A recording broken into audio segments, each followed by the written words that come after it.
Whitechapel. This neighborhood is linked somehow to the kind Lady Ashbury's blackmail. First, let's find this Petrescu fellow.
I won't end up another drunk arsehole littering the streets.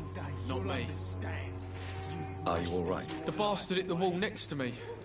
I don't even know if he meant to miss. If you've been hurt, I can help you. I'm a doctor. Name's Albert. Remember it. Now bugger off.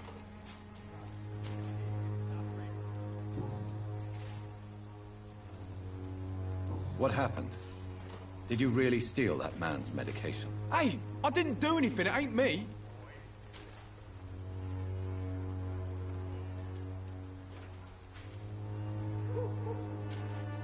All right. Perhaps the poor drunk just confused you with someone else. Sod off, mister. You ain't got no clue what's going on here. Bastard was a soldier in the war, so now he's got the right to shoot me. It's true. I'm not familiar with this part of town. Perhaps you could help me. I said sod off. Go find yourself another guide.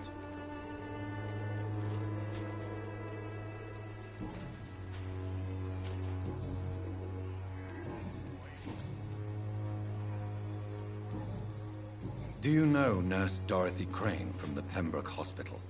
If you know anything about her, I'd appreciate it. Never heard of her. She's pretty, I'll keep an eye out. What happened? Hey! All right. Sod off. It's true. I said...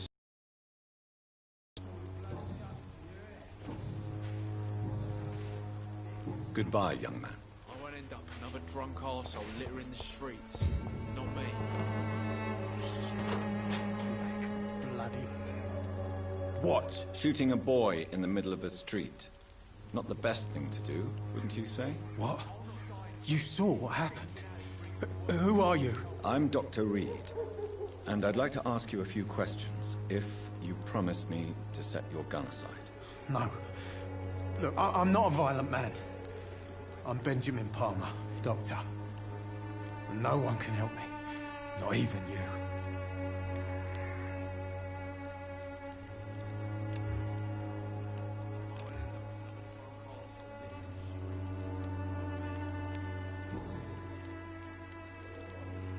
What can you tell me about this place? Nothing to say, really. This is where I used to live, and this is where I live now. You mean you used to have a better life? Yeah, I had a wife, a home, and a job. I even used to have a name. Now I'm just Ben. Ben the Tramp. You don't have anywhere to go?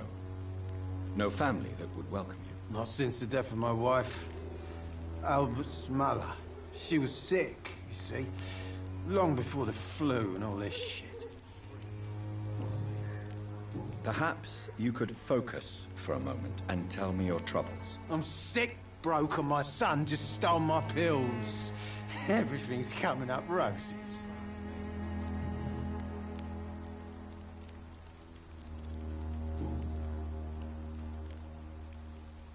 Whatever the boy did, I'm sure he didn't deserve a public execution. I swear I didn't want to hit him. It's just that I'm sick in the head, you see, and the boy just frayed me last nerve. What is it, Benjamin? It was the war, wasn't it? Your nerves are shot, aren't they? I need some answers, Private. From one soldier to another. The doctors called me a liar, a coward. Put me in a straitjacket, locked me up. Finally, they sent me back to the front lines with a handful of tablets.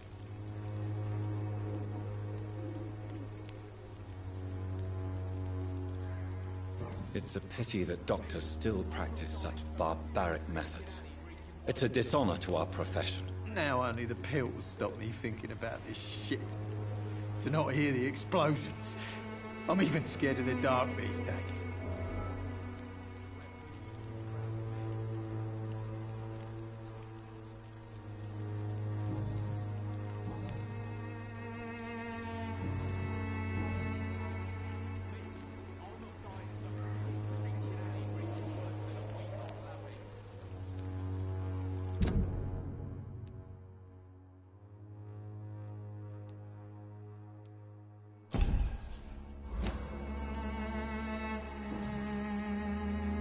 Do you know Nurse Dorothy Crane from the Pembroke Hospital?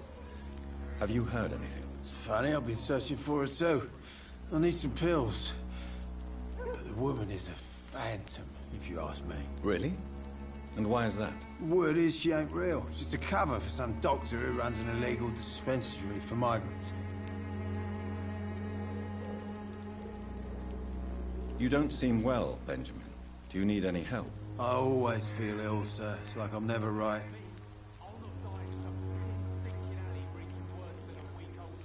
I will see you later. A gun, alcohol, and a bad temper make a terrible cocktail, sir. Goodbye for now. The wet boots will be proud of me. How are you, boy? I'm not your boy, all right? Now piss off.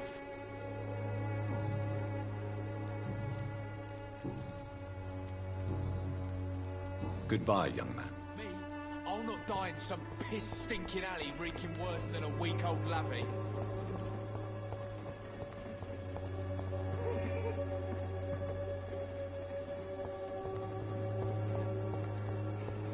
I won't end up another drunk arsehole littering the streets. Not me. Someday you'll understand. You've wasted your life. The wet boots will be proud of me.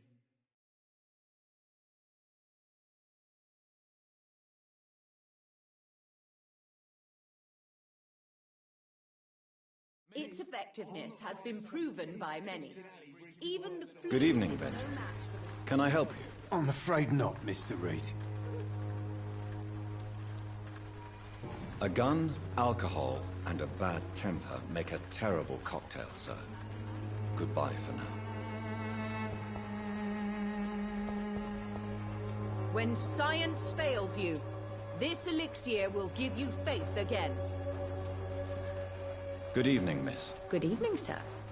Are you interested in a miraculous cure for this unknown and deadly epidemic? Actually, I am. Then you have come to the right place. The famous Swanborough cordial is all you need to help keep you in perfect health. Oh, really? Why didn't I hear about it during my studies? I'm Jonathan Reed, by the way. Dr. Jonathan Reed. Ah, my brother has spoken of your research, sir. I'm Loretta Swanborough, and it's always a pleasure to meet a fellow healer.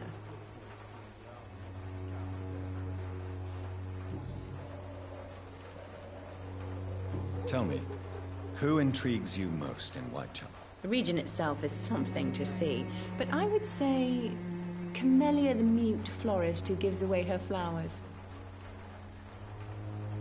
What do you think of the locals? Most of them are afraid or desperate. They all come to me eventually for my remedy. Is there anyone I should avoid? Cadogan Bates, without a doubt. The bloody bastard remorselessly exploits poor migrants as soon as they get here.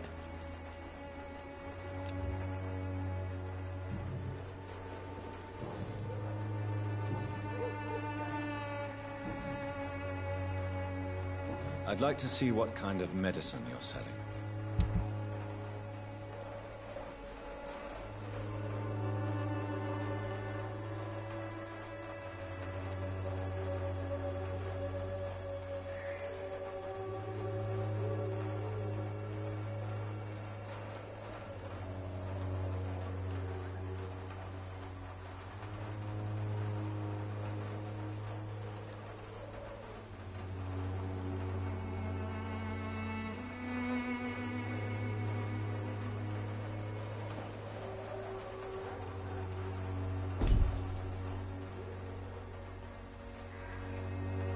Get some work in. Everything would be better.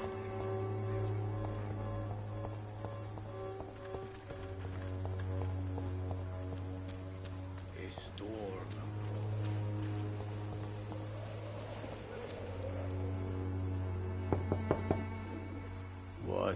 What do you want?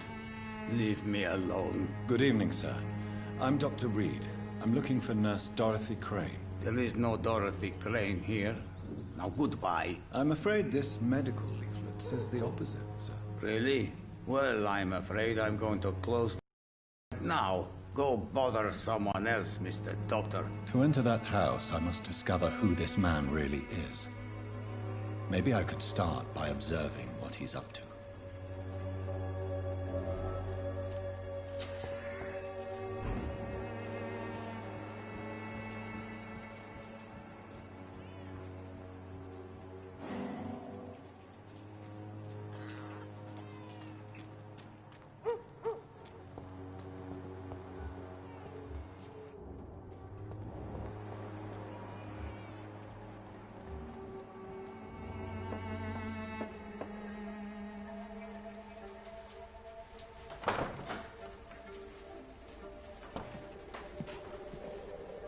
A strange man was at the door with a pass for our medical facility. I refused him entry. Darius, how could you know he didn't need our help? His clothes were too finely tailored to be for Whitechapel. Perhaps just a friend of that stray poet who is always about. Richard Nethercott? No, not of the same cloth, this man. I suspect some machination from that journalist. Clayton Darby. Is he still asking questions? Yes. I saw him drifting around St. Mary's Church. I swear he is tracking me just downwind.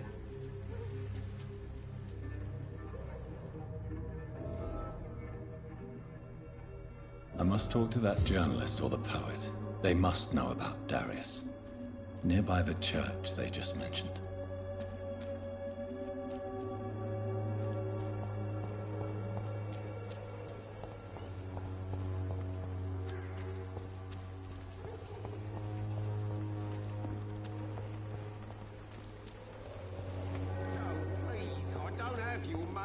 Come on, Barrett, you know the game. You pay for peace of mind. Have a wait this week, Joe? Come on, we can sort it out, right? It's not my call, Barrett. You pay one way or another. Please, Joe. How long have we known each other? Welcome, sir. Please, take a browse of my wares. I'm Dr. Reed. I would like to ask you a few questions, if you don't mind. Doctor? Interesting. I'm Barrett Lewis. Usually I don't have time to waste with talk, but at this hour of the night I can hardly refuse.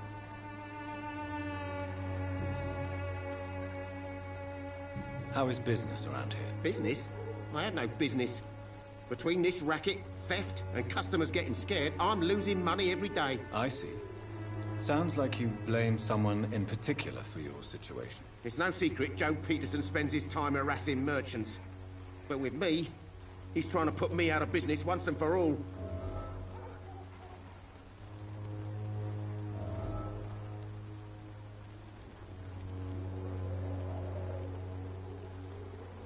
As a merchant, you see Whitechapel every day. Have you noticed anything out of the ordinary recently? What you mean, besides the epidemic, the war, and all the usual crap? As long as I can remember, this part of town has been a bottomless pit, and no sign of the bottom yet. Violence is increasing in the borough. Yeah. A few nights ago, some blokes jumped me. Came out of one of the condemned workshops. Fever. Madness. Something like that. Where did this happen? Why did you go there? In the closed workshops nearby. I worked there as an apprentice in better days. Now I only go to find trinkets or tools. Too bad I was mugged, though. There was good money in that little box of loot I lost. Have you been hurt? No, but that's only because I ran like hell. Those men were raving lunatics, I tell you. Not even able to speak anymore, just screaming.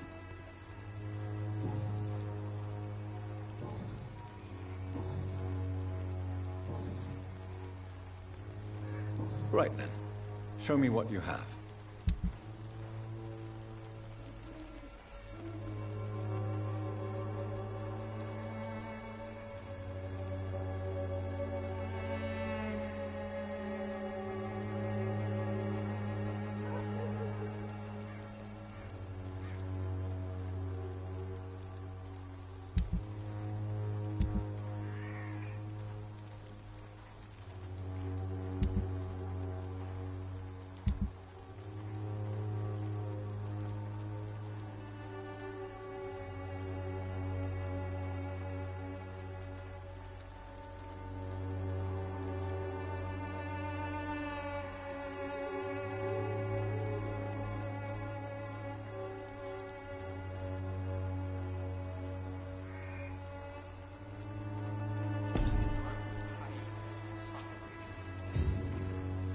Fancy buying something, sir? You never lose your focus, do you? Have you heard of a nurse called Dorothy Crane? Nurse Crane? So the bitch really is a nurse, then? Always thought she was just some crafty foreigner, that one.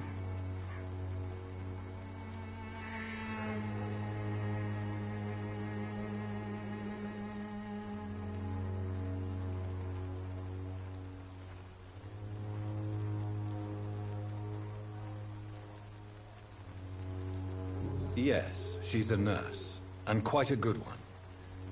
What did she do to gain such notoriety? Dorothy Crane ain't even a real name. Something like Dorothea Craniu. Something like that. Came to England fleeing the war, I was told. That doesn't explain why she irritates you so much. Your precious Nurse Crane gives away medical supplies and prescriptions for free. I offered to sell it for a fair cut, but no. Miss Crane wanted to play the quiet saint. Goodbye for now, Mr. Lewis.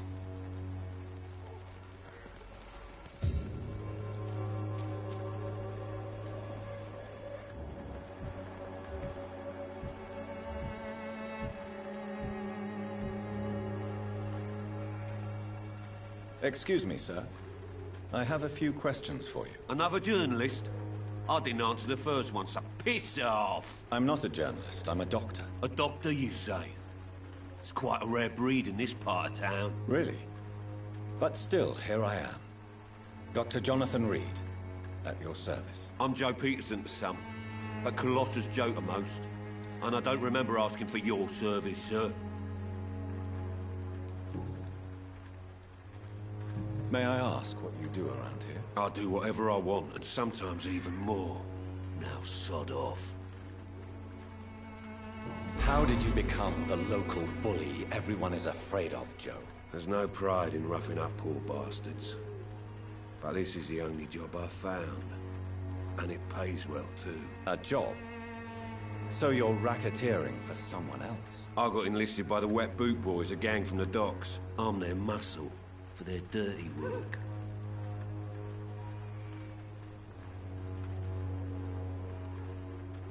Most people don't become thugs when unemployed. This is a choice you made. I don't care what you think, sir. I do what I have to do for my own reasons, and that's that. I'm not sure Mr. Lewis would agree with your by all means necessary philosophy, sir. Oh, do you really think he's the poor victim here? Barrett can be as sneaky as anyone. Long ago, I even called the bastard my best friend.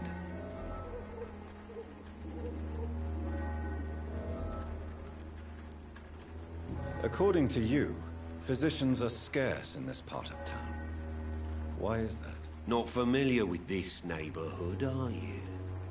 I guess your fancy colleagues are too afraid of being stabbed in the back. This part of town does have quite a reputation. Would you say it's justified? Totally. Look at me, for instance. I always look my opponent in the eye before knocking him out.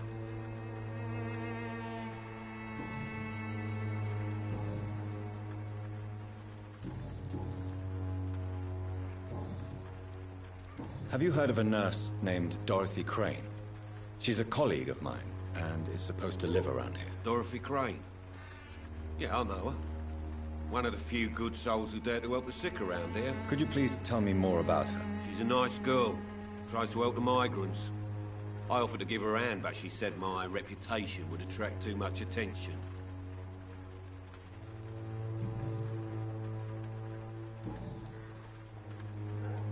Goodbye, Mr. Peterson.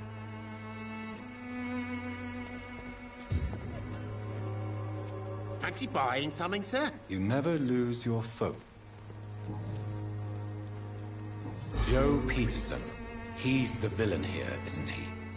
But you seem to know each other. I'd known Joe for years. I saw him box once or twice. He was a friend then. But these days, he's just another thug. What can you tell me about Mr. Peterson? Besides his behavior toward you, obviously. Colossus Joe was a decent boxer, good one even. But after his wife passed away, he found every excuse to stop training. Just wanted to pick fights with everyone.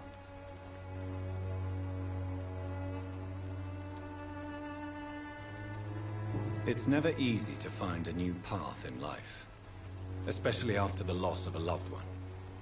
But crime is certainly not the best option. We've all had some rough times, ain't we? But most of us don't use our fists to see us through. And no one has ever stood up to this thug. Nobody would be fool enough to stand against a wet boot boy.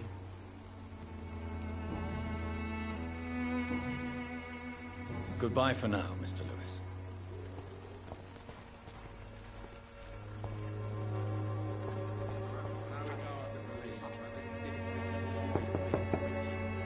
Hello, young man. I'm Dr. Reed, and I would like to ask you a few questions. May I enter, please? Sorry, no, sir. My father does not like people entering our house, you see. Your father is worried about you, boy. He asked me to look for you. So my father actually worries about me then? Okay then. Come on in. I'm Harry, by the way. Is there only pain and suffering in this world?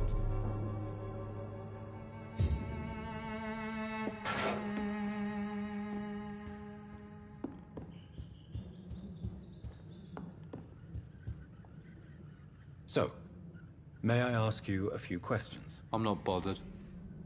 What could be worse?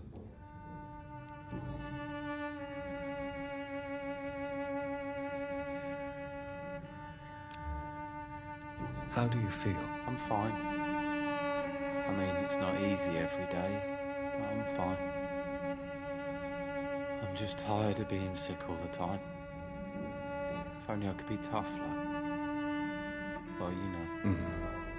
Speaking of which, what can you tell me about your father? My father is an idiot who makes idiot things.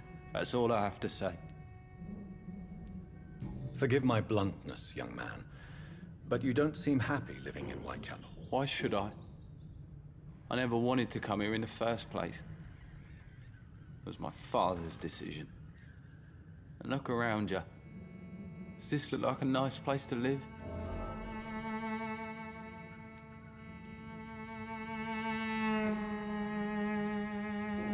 This place is awful, I agree. But does that not mean your situation can only improve? That's exactly what my father says. Harry, you should be grateful for what you've got. I wasn't even consulted when we moved here. If life here is so terrible for you, why don't you just leave this place? Have you ever spoken to your father about it? I don't go outside. It terrifies me so. I went outside once without my father noticing and I saw terrible things. Bloody and frightening things. So that's why you stay at home all day? For fear of the epidemic? I'm not afraid of disease or death, Dr. Reed. It's the living I'm afraid of.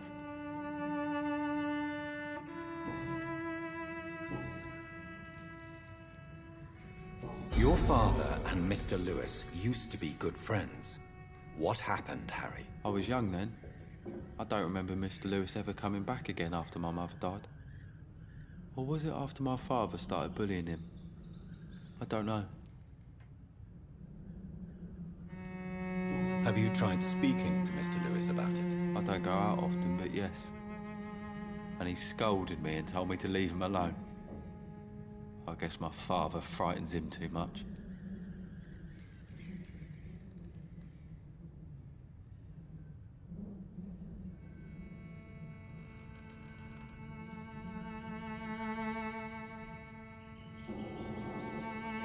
But you are not responsible for your father's actions. Am I not?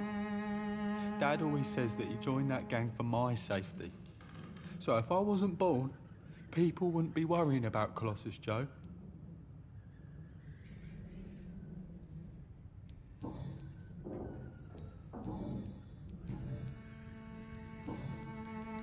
Do you know Nurse Dorothy Crane from the Pembroke Hospital?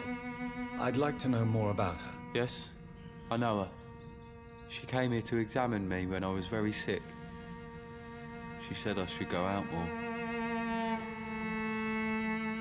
Do you know Nurse Dorothy Crane from the Pembroke Hospital? I'd like to know more about her. Yes, I know her. She came here to examine me when I was very sick. She said I should go out more. Do you need any medical help, young man? Yes, I do. I feel so tired. I don't know if it's the epidemic, but everything seems so hard.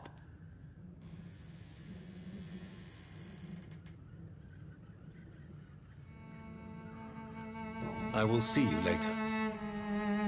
Goodbye, young man. Take care of yourself. Even my dreams are soaked with glue.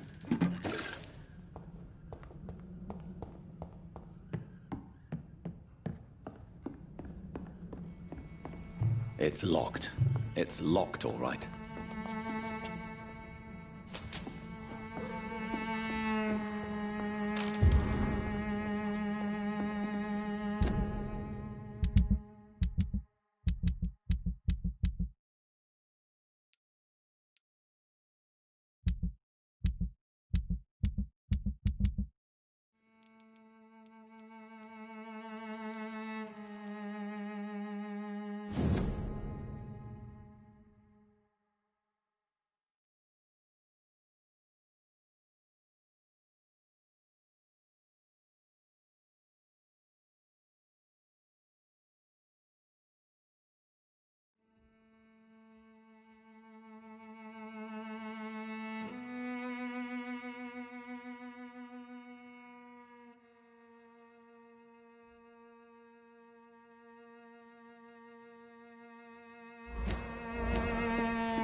By your daily routine, unable to see the Forgive my interruption. Do not apologize, my son.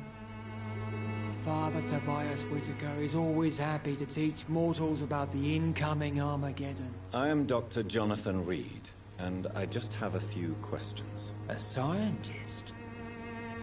You are much more lost than I thought, my son.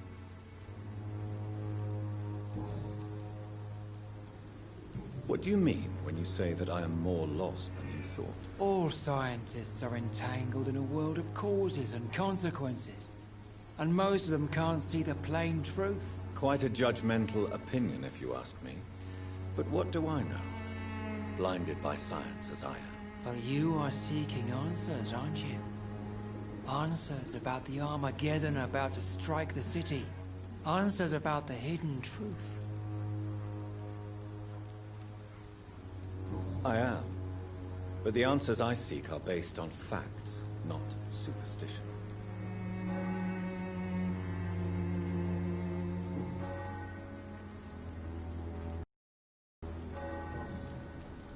What do you... Also... Quite a judgment... But you... Well, I suppose I can spare a few minutes listening to your so-called truth. As a doctor, you must be aware of the decimating epidemic. But let me tell you that this so-called Spanish flu is just the beginning of the end. What do you mean? The beast is finally revealing itself, corrupting the flesh and the heart of men. With my own eyes I have seen them, those minions from the abyss. Really? And what would be your answer to this biblical threat? We must fight the disease before this legion outnumbers us. But not with scalpels and microscopes. No. What is left then? Cleansing fire.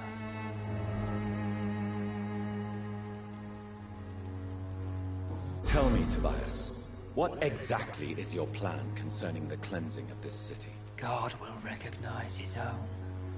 More than once this city has risen from the ashes, hardened and purified by the flames.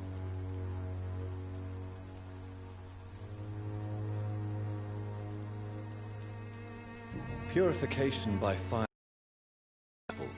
But where do you stop? Burn the clothes? The buildings? The corpses? Worse? Your lack of faith is predictable. But my task is to convince rational minds like yours to see the light. This is God's will. You're mad. And dangerous. You're nothing but a soulless butcher. A small-time Torquemada. The Savonarola of Whitechapel.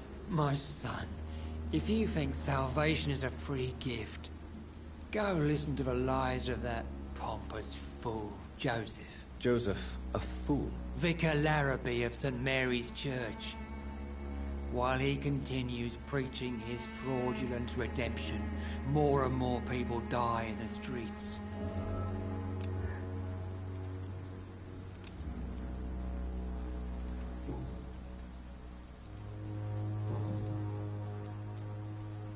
Have you any friends?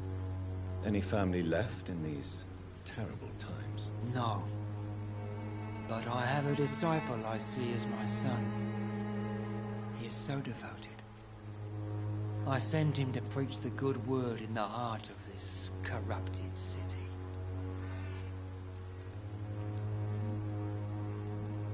Where did you send him? I sent Samuel to the Stonebridge Cemetery, where the pestilence and evil grows night after night. You sent him on some preaching crusade during the epidemic. As a true believer, Samuel will fear no evil while he walks through the valley of the shadow of death.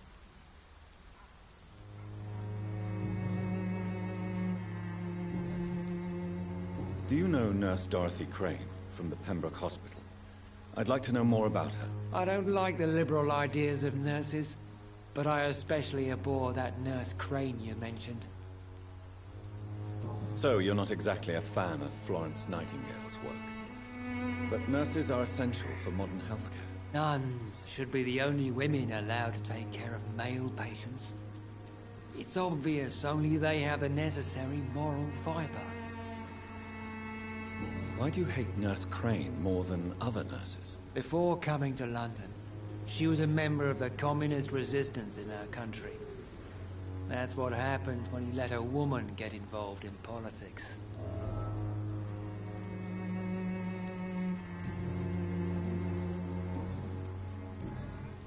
I have heard enough for tonight. Goodbye.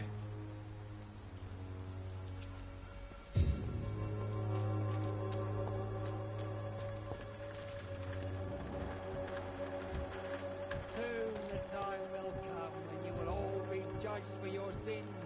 Even now, he judges your words and actions. Excuse me, sir. Are you familiar with this part of town?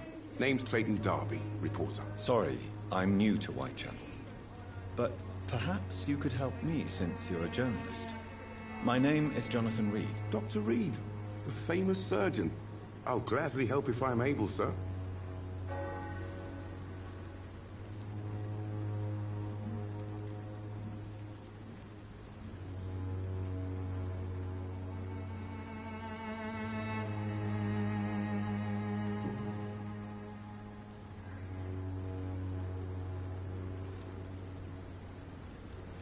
Why are the newspapers keeping silent about the Spanish influenza?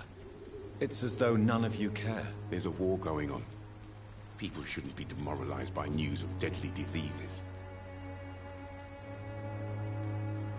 I served in France. Our top priority must be to put an end to this butchery. This war must stop now. Sir, streets are a battlefield too. An invisible and untold war is going on, and it must be stopped.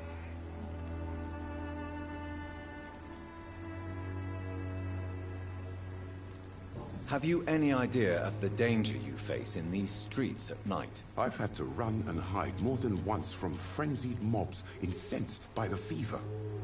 Do you think the flu is really responsible for this, Doctor?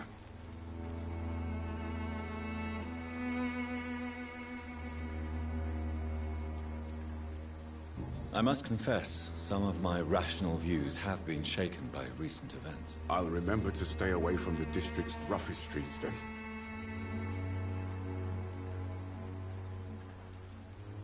What is a journalist doing in this borough after sunset? He goes where none of his colleagues would dare to go, to inform the country.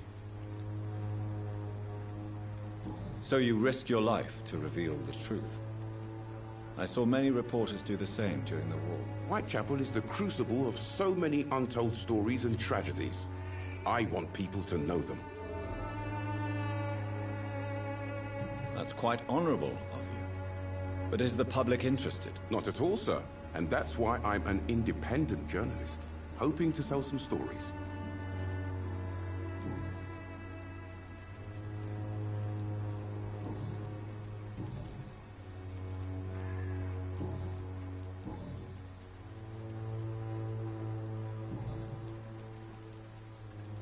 I heard you're investigating an underground medical dispensary in Whitechapel. What do you know about it?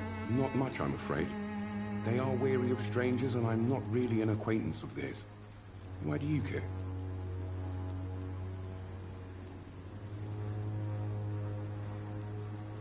I'm afraid one of the nurses from the Pembroke Hospital may be involved with unsavory activities. Ah, could it be Dorothy Crane? Without a doubt, you are a damn fine journalist, Mr. Darby. What do you know of her accomplice, a man named Darius? I don't know much about the man. He's very cautious. Never goes out. Doesn't seem to have any friends or family. He has no relatives at all? No. Except for that strange man, a poet named Richard Nethercott, who sometimes comes by. Darius would never let him in. Where can I find this Mr. Nethercott? He spends most of his time lurking around Whitechapel, talking to himself or declaring verses. These days, you can usually find him behind the church. He never goes out? No. A few days ago, he unexpectedly did. I followed him, but it was just a ruse to keep me away from his house. Really? How do you know? He went to the nearest mailbox, but just before posting his letter, he ripped it up and threw it away.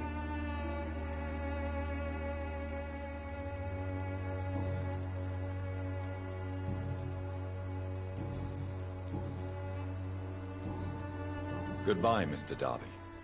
Farewell.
Some of us come to the... Good evening, sir. I'm Dr. Reed. I would like to ask you a few questions. Please be my guest. Although I may not be the best informant regarding this part of town, my words speak about that which the eyes cannot see. Really? Are you an artist of some kind? I'm a poet, sir. Richard Nethercott, at your service. May I ask what you're doing at this hour of night, sir? Do you live here? Not at all. I'm just enjoying the pleasure of a quiet walk. Though night talks are always preferable, if you ask me. Especially with strangers. But are you not afraid of the epidemic? Oh, why should I? I see some equity in the Spanish flu.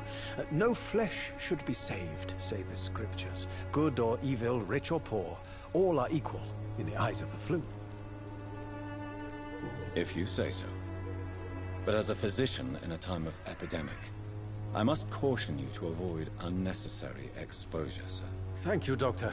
But we both know the seeker of truth has to go boldly where the weak dare not.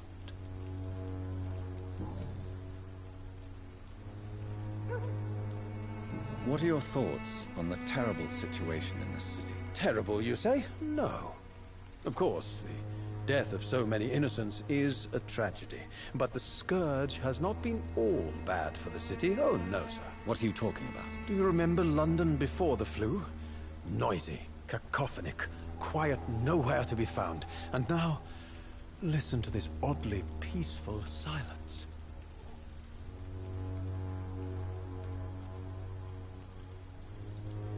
Yes. The enjoyable silence of the grave. You have a unique perspective on the situation, I must admit. Most people fail to understand my perspective. I don't blame them. But how could I call myself a poet if I veiled my feelings?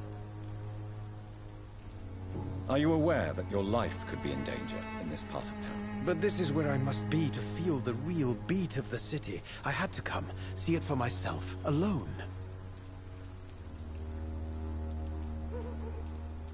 If some misfortune came upon you, who would be here to help you? Well, you, for a start, my dear doctor. I understand your need for solitude, but it's not safe around here. I don't care. I don't have many friends, Doctor, and my family despises me.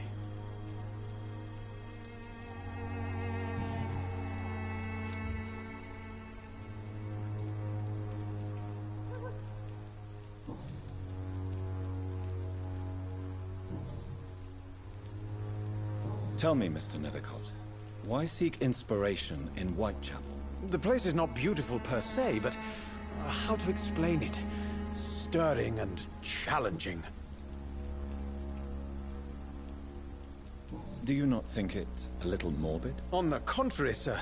Whitechapel is full of life, full of beauty. Just like my dear muse, the wonderful Camellia. What can you tell me about Camellia? Not much. And that's the beauty of it. She can't speak, you know. She's a locked mystery who exhales kindness and sweetness.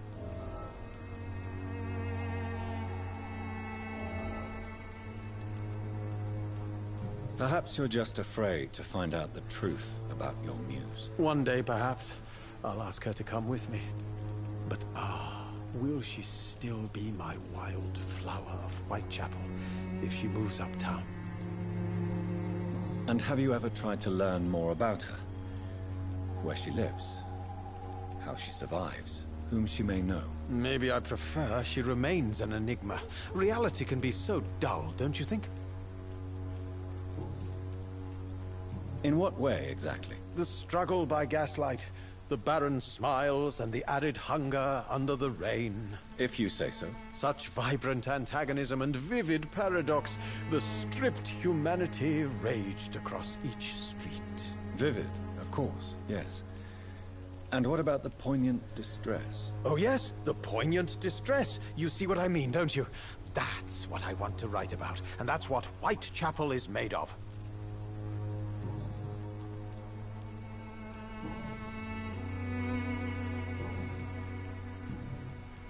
I'll leave you alone, sir. Good evening, Mr. Nithercott. And good evening to... May I ask you a few questions about the district? Extraordinary part of town, is it not? I'll be glad to help you, if I can.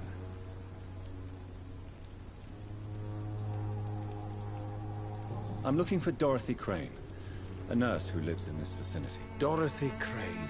Oh, I love the name. The Crane of Whitechapel. Sounds very mysterious. But, sorry, no, never heard of her. What can you tell me about an old man called Darius? Darius Petrescu? Yes, I know him. At first, I thought he was only a small publisher.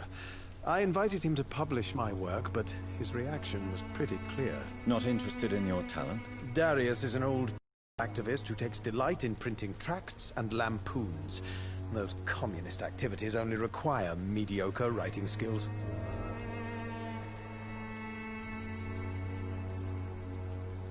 Do you need medical attention, sir? It may be wise to let you prescribe me something.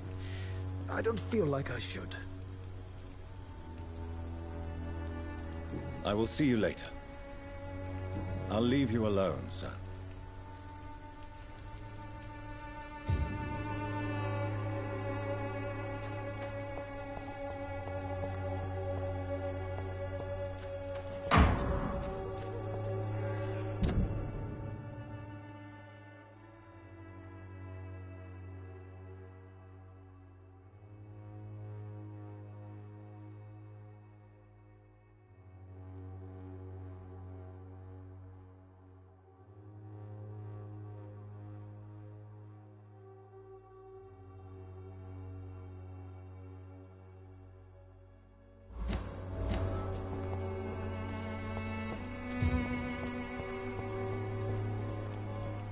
Good evening, Mr. Nithercott. And good evening to you too, my good sir. Can I be of any help?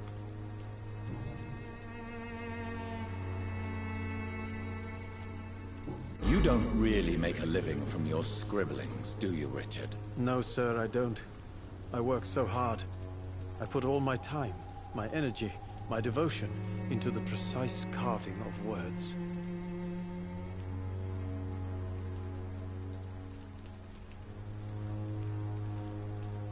Still, you don't seem to suffer from poverty. With thanks to my parents, actually.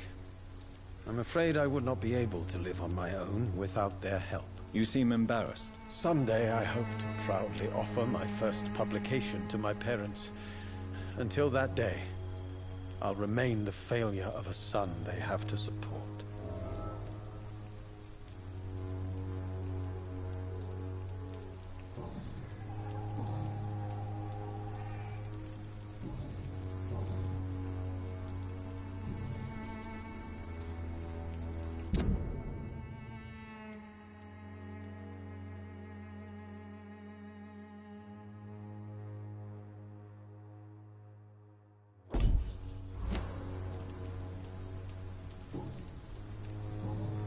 I'll leave you alone, sir.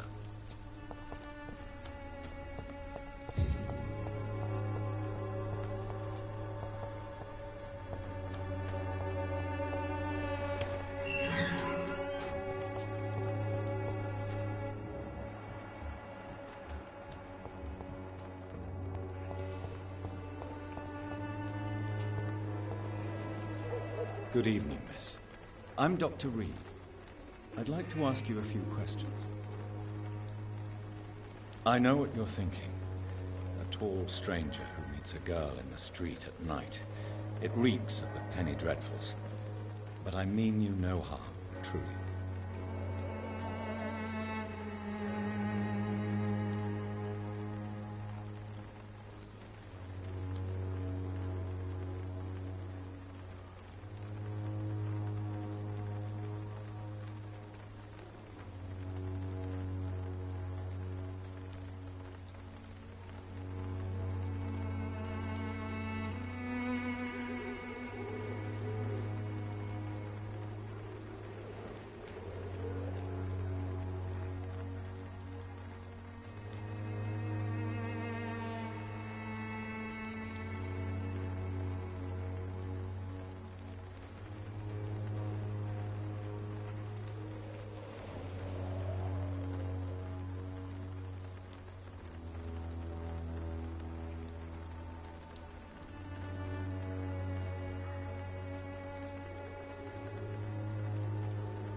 I know you understand what I'm saying.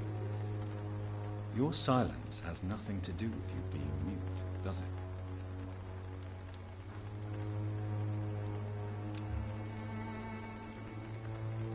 Tell me about Richard Nithercott.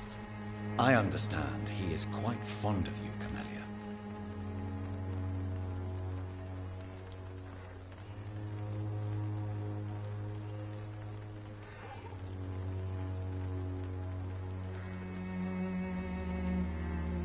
You don't seem to need my medical attention for now.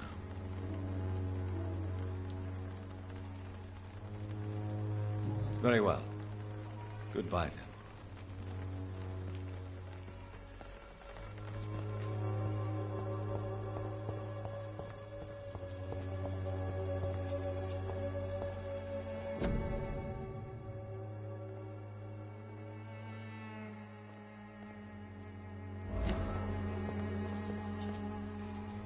Hello again, miss.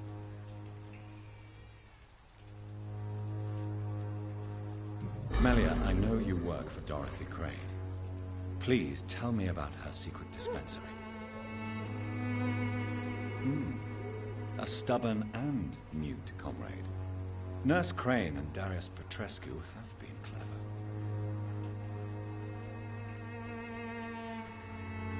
Very well. Goodbye, then.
The content of Darius' letter to his children could give me more leverage to enter. Darius is a bit less of a mystery now. It should not be that difficult to incite him to let me in.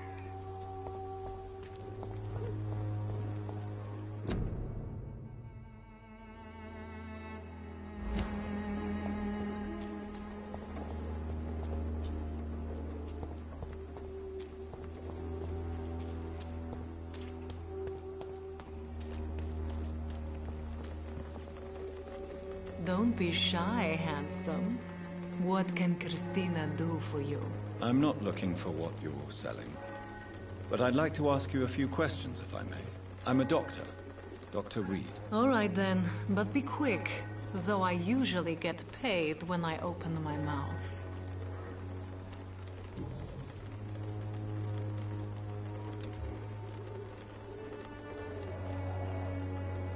Christina, have you been examined?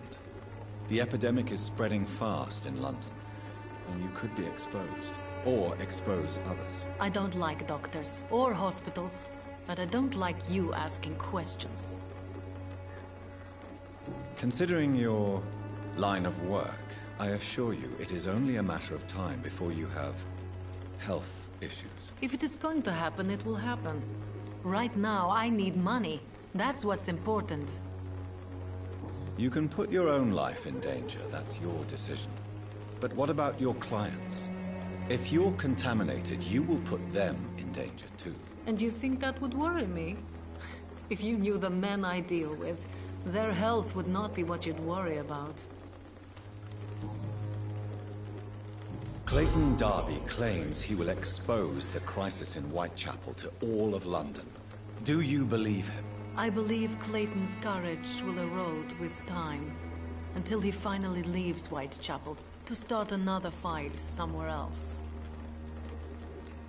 Why this skepticism? How can you speak about starvation if you've never been hungry? Or about poverty? Or anything else you have never suffered from? Are you talking from experience? I've seen your type come here to get a good fuck in a cheap room or a dark alley before going back to their fancy houses in the West End.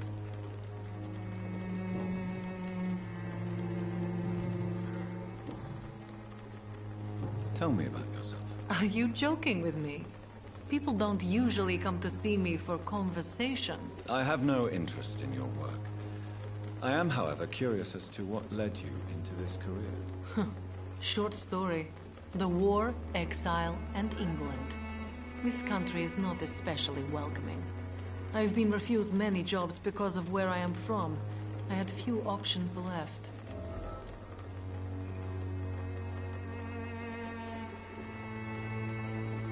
I always thought I was the master of my own fate. But now I know we don't always have control over our lives. I don't judge you. You know, this money is not only for me. I have good reasons to need this money quickly. But it is not your concern, Doctor.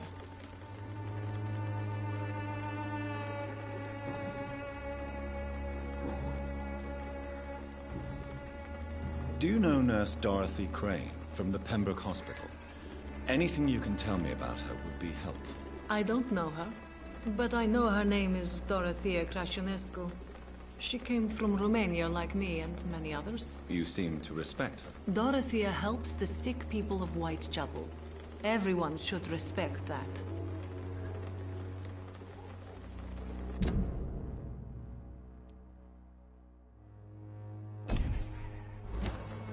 Do you need any assistance, Miss Popper? It depends on the price of your medicine. I will see you later. Goodbye, miss. Take care of yourself as best you can.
drunk arsehole littering the streets.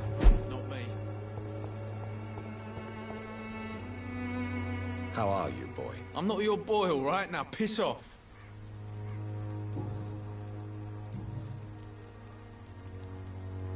Goodbye, young man.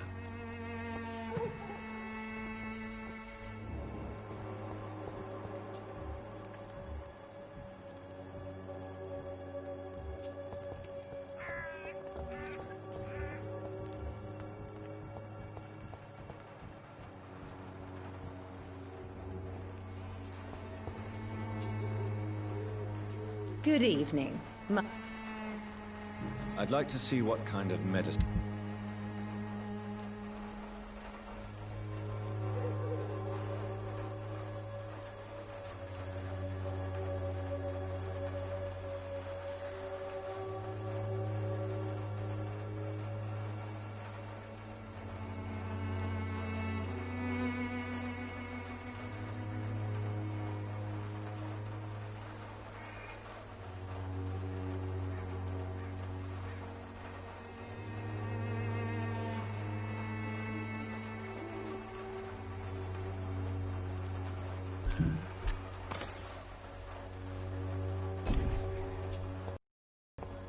Its effectiveness has been proven by many.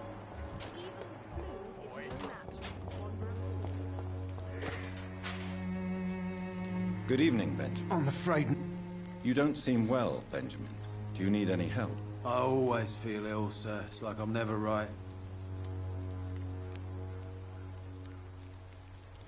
I will see you later. A gun, alcohol.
Good evening, Benjamin.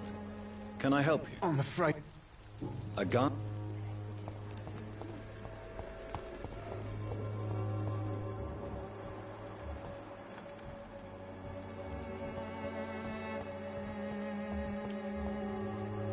How are you, boy? I'm not your boy.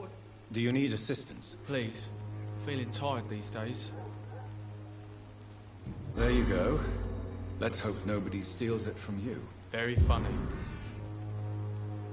Goodbye, young man.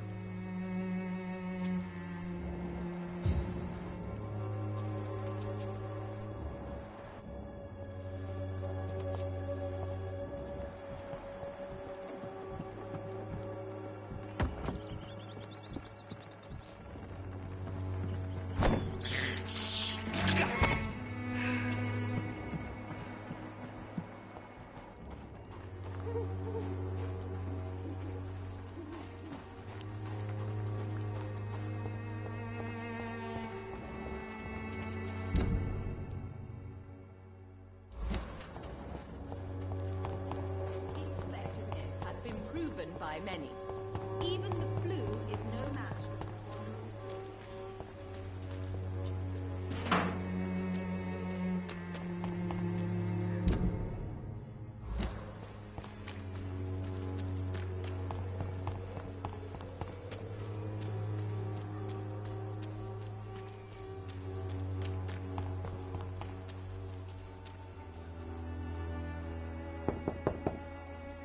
Mr. Petrescu, just 1 minute, please. You again? Go away.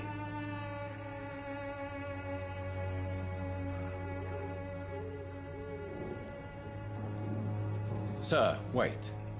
Stop this nonsense. I know Nurse Crane is here. Shall we speak man to man, you and I? All right. Speak up. Don't you see we're on the same side? We fight to help the poor, sick, and abandoned. I'm nothing like you, Mr. Doctor. Yes, you are. You too believe in providing medical care without charge. You know what we have to sacrifice to make the world a better place. I have to admit your words have conviction. All right, I'll let you see Dorothea. Don't make me regret this, though.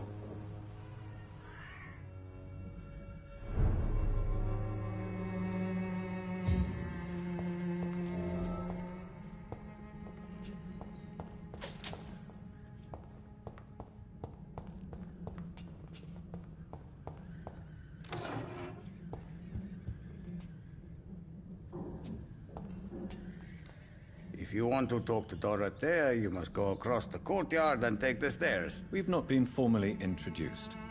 May I ask your name and occupation, sir? I am Darius Petrescu. I'm here to keep snitches and spies away from Dorothea. And I also run this little print shop.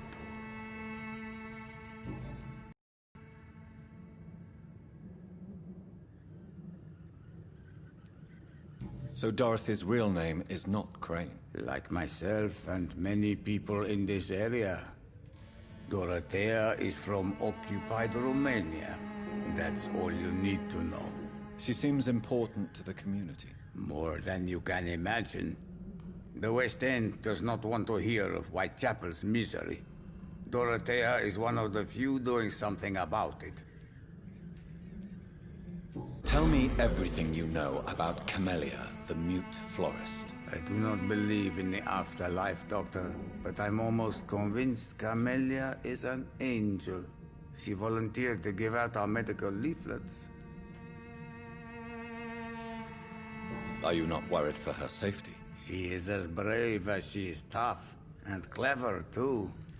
If only I had met her when I was younger. Are you in love with Camellia, Mr. Petrescu? Don't be stupid. If I had met her when I was younger, we could have won our revolution.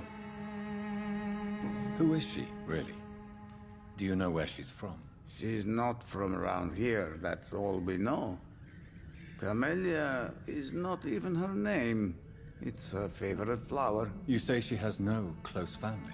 Well, there's that awful poet who constantly follows her around like a lost puppy. A good man for sure, but a very poor writer. Did you refuse to publish Richard Nithercott's previous works, Darius? Yes, his manuscript is as pompous as he is starched. Now there's a man who loves the sound of his own voice. You could have told him so. As a great writer recently said, politeness is the most acceptable hypocrisy.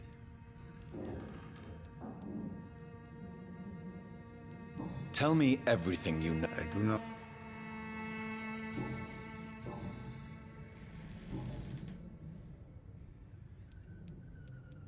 Do you have any family left, Mr. Petrescu?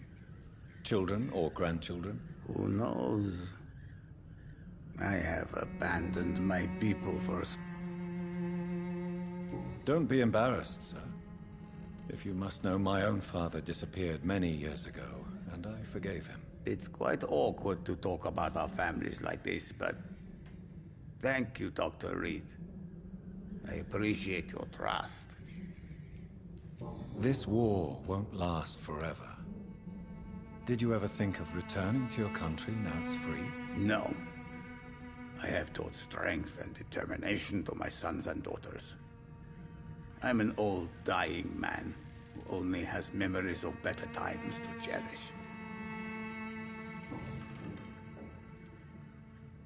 How did you meet Nurse Crane, Darius? Why does she trust you?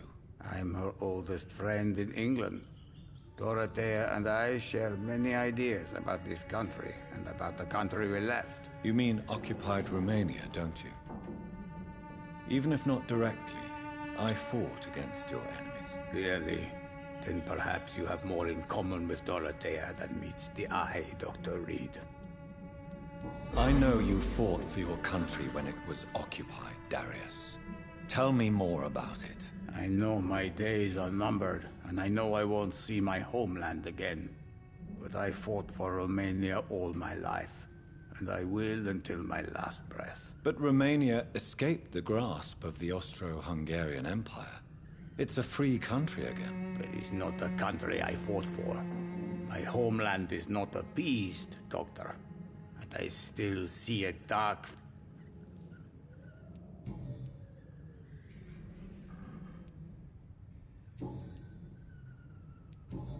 Do you need some help, Mr. Petrescu? I am very tired, but that is all.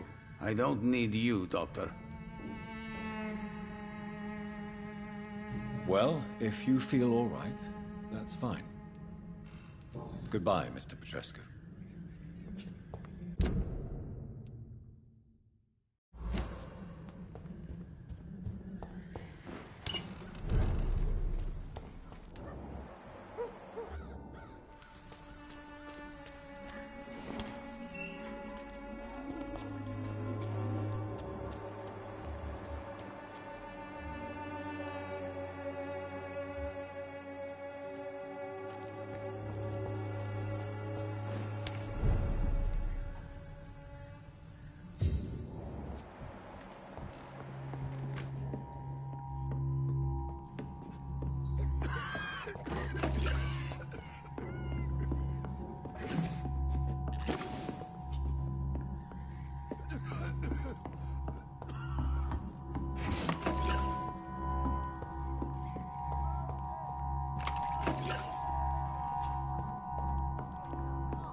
Convulsions, Doctor. What do we have here, nurse? Patient Razvan Vasily. High fever running on 3 days. Complaints of dizziness, muscle aches, and head pain. Diagnosed with influenza. Treatment? Aspirin and salicin for the fever and discomfort. Liquids for dehydration, but he's having trouble keeping even water down. Thank you, nurse. Anything else I should know? He did lose consciousness this morning, but he's never had convulsions like these. He's not convulsing, he's choking. He's not getting any air. Scalpel! Hand me that scalpel! What can I do, Doctor?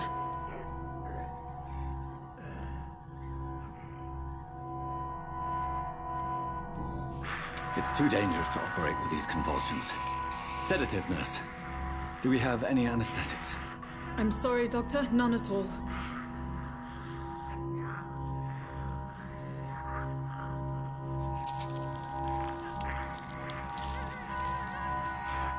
I need to perform a tracheostomy. Short pipe. That rubber tube will do. We're going to cut a passage for air through the neck. Yes, Doctor. He's breathing again, but he's coughing up blood. Internal hemorrhaging. I need to make another incision into the chest cavity to drain the fluids from the lung. Prepare another tube. A thoracostomy? Doctor, we've nothing to fight the infection. We need an aseptic environment.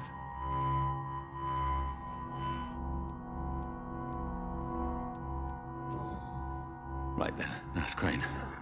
What do you suggest we do? I've no idea. I'm not the doctor. Time is of the essence. We need to perform a thoracic drain. Yes, Doctor.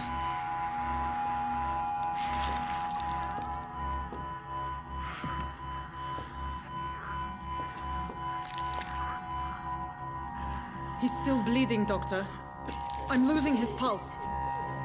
The drain must have punctured the intercostal artery. There's too much blood. Are you all right, Doctor? I can't see.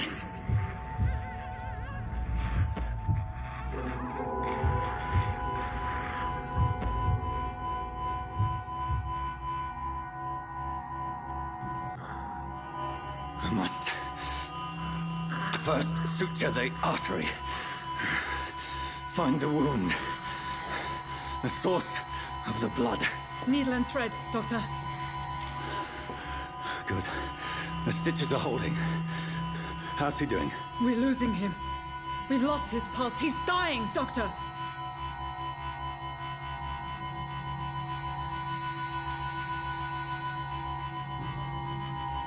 Cardiac massage, now.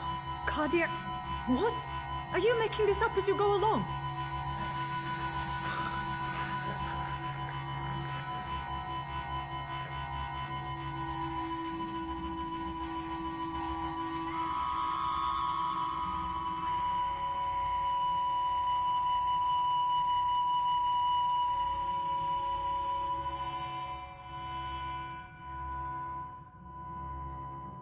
We've lost the pulse.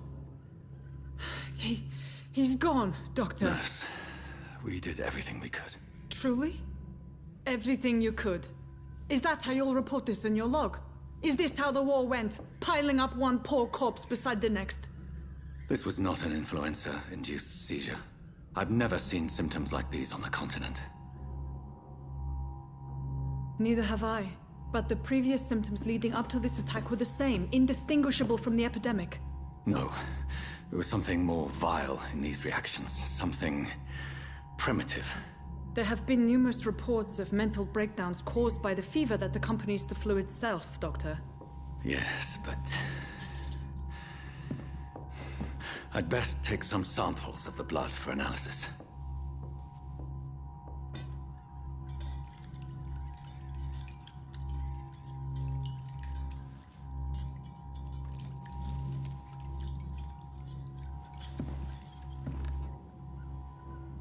I doubt you're here to test my bedside manners.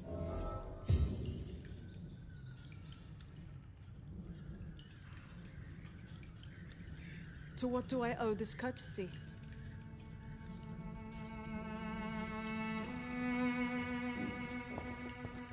This is an unfitting place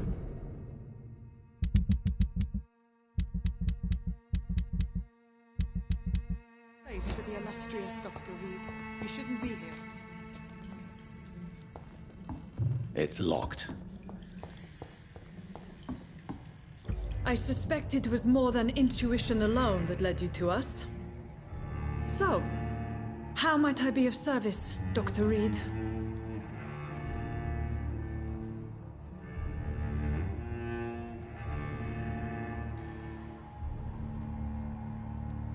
I've come to put an end to this insufferable blackmailing, Dorothy. Doctor, you think your warnings scare me? I've stolen and plied, blackmailed and lied, but what else am I to do? I'm all these people have.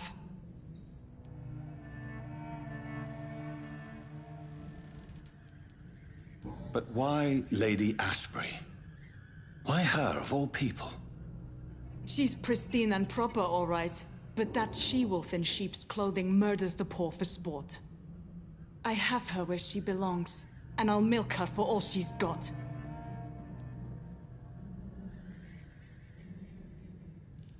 Dr. Swansea is a sensible and honest man. He wouldn't have refused your friend's care at Pembroke. It's easy for you to say, Doctor. These people cannot go to the police, nor to the hospital. They don't even speak English. They depend on me for everything. So, the end justifies the means. Is that your defense? I know you're kind, Doctor. Just another fine-heeled, silver-spooned gentleman who was given the world on a platter. You know nothing of poverty. Nothing of the shame, the hunger, the loneliness.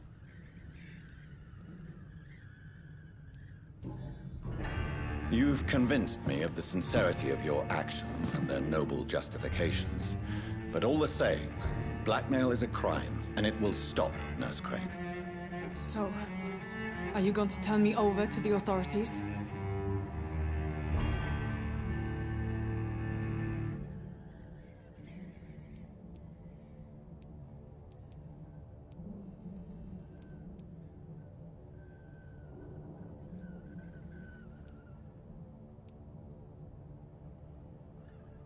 Listen very carefully, Dorothy. You will erase from your memory everything you pretend to know about Lady Ashbury and Pembroke Hospital. Let that rich bitch off the hook over my dead Nurse body. Crane, enough. Listen as if your life depended on every word. I know you've a generous heart who gives freely to those in need, but you shall walk away from the shadier streets of your business. I will never abandon... Dorothy, the discussion has come to a close. Your clandestine activities in the Resistance are over. Let it go. I'll let it go. Yes. All gone.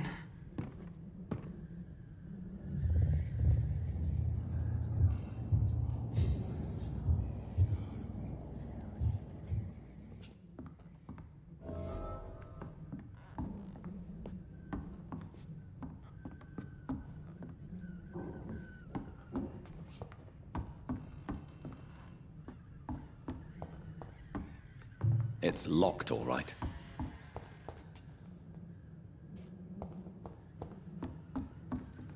I cannot enter.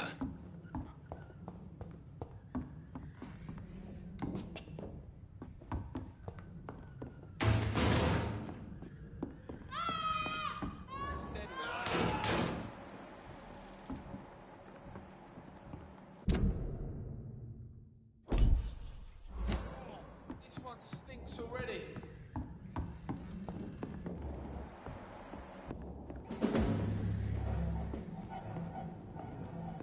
See them fancy gloves? Mine! I'll take it!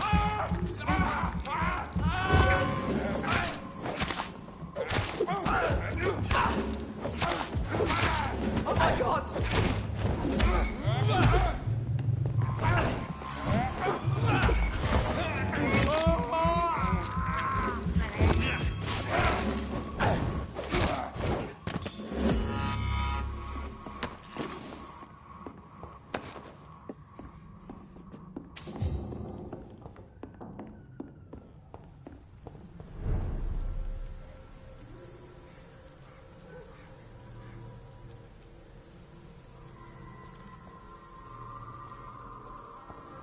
Stupid beast! Watch out for them teeth!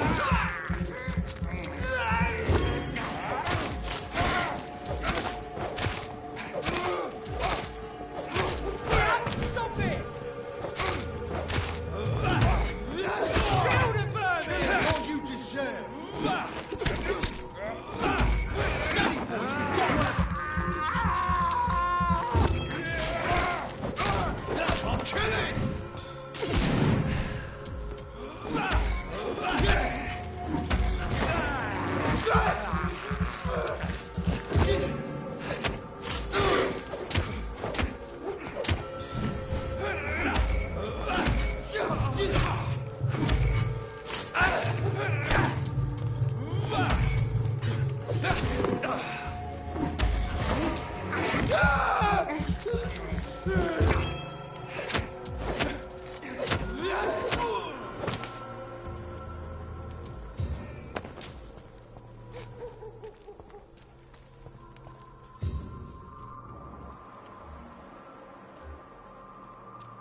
Hello, Mr. Petrescu. Hello, Dr. Reed. Come on in.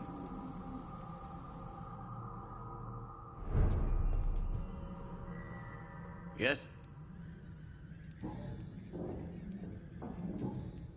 Goodbye, Mr. Petrescu.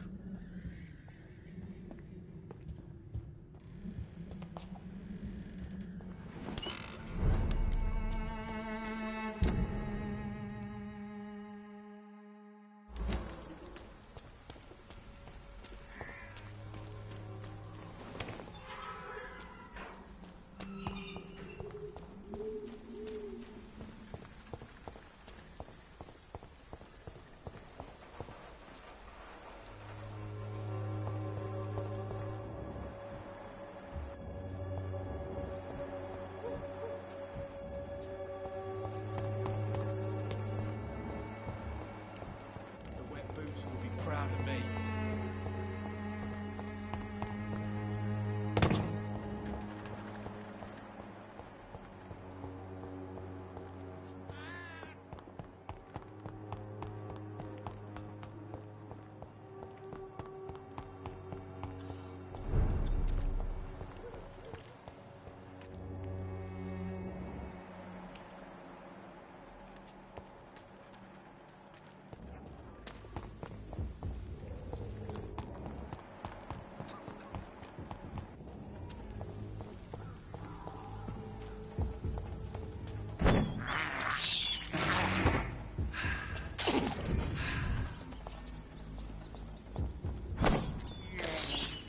I have this thirst for blood.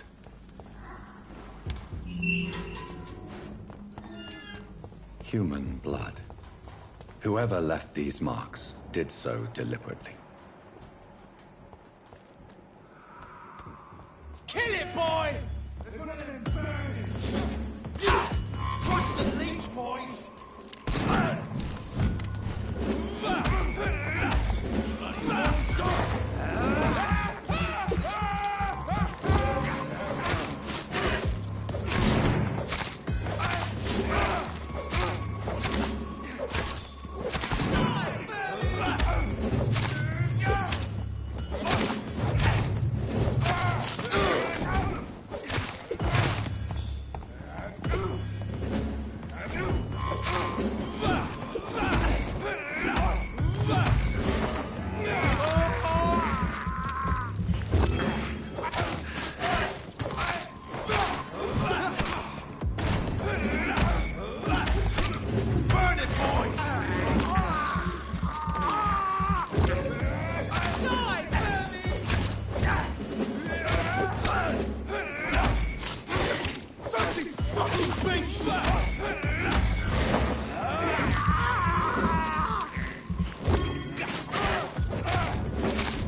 The flower's dying. It needs water.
It's locked.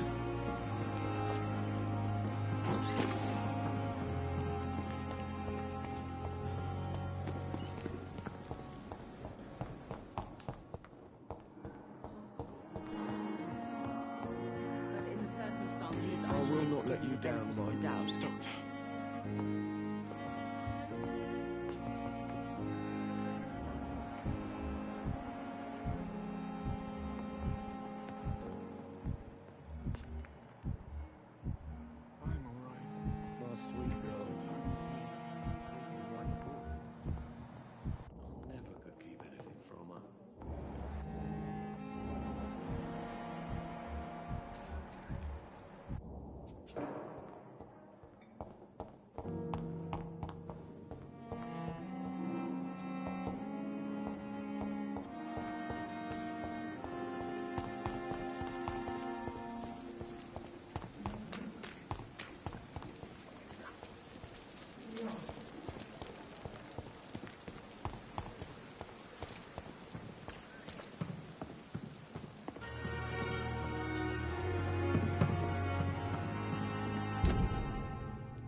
I would ask you to avert your eyes, sir.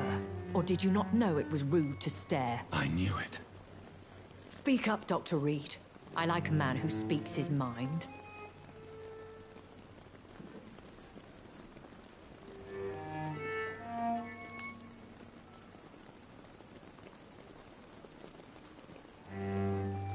Hiding your true appetites behind a facade of compassion. Bravo. Very clever indeed. Spare me your sarcasm, Jonathan. You are but newly born in this world.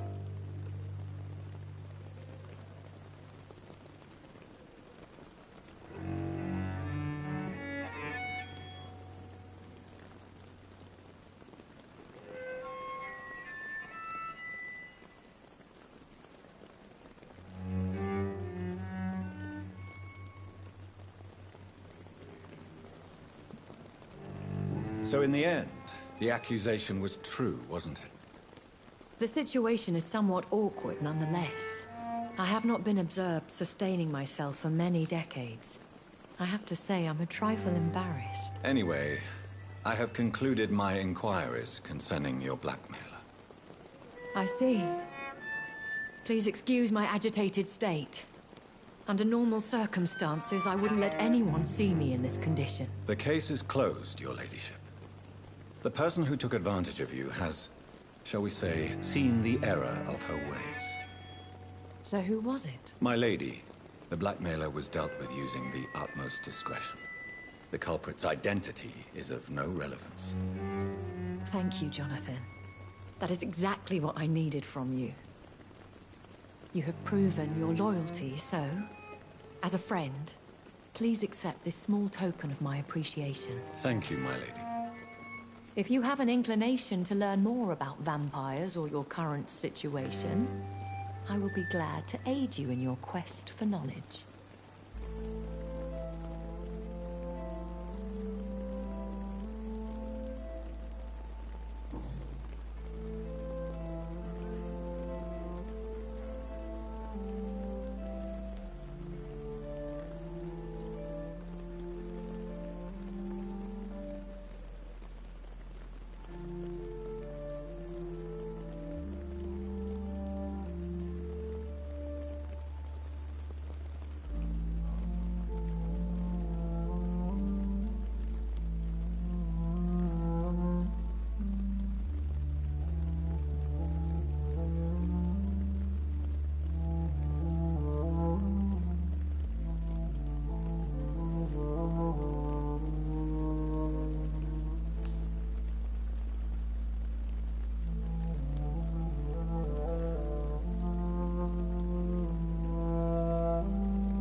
Why does Dr. Swansea allow you to feed on the patients of the hospital? Dr. Swansea is a good and compassionate man. He is trying to find a solution for our hunger. Until that happens, he is clever enough to understand that I only feed upon the dying.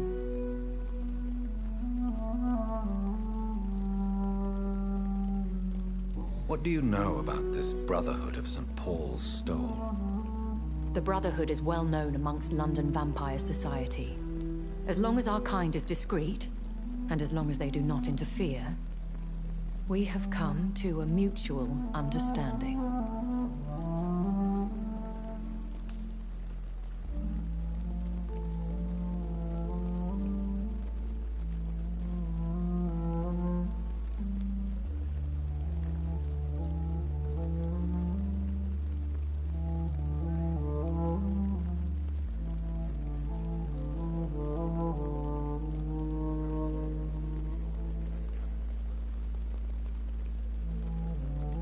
And no one suspected you of the murders. As you well know, suspicion has recently fallen on me of killing for pleasure. But you have my word, Jonathan. I take no pleasure in taking a life.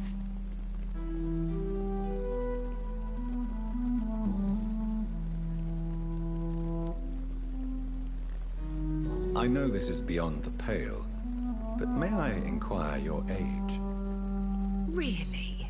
And I thought you were gentlemen. If you must know, I'm 27. I've been 27 for a long time now, and 27 I shall remain.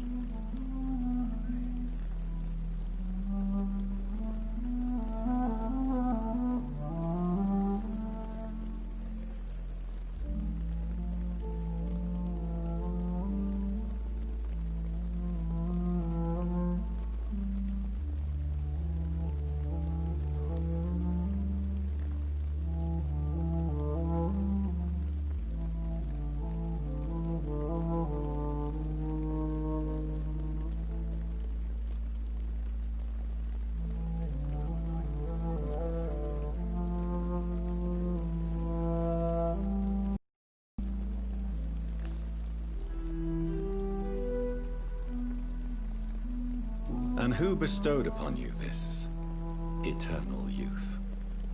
My maker. He left this isle a long time ago.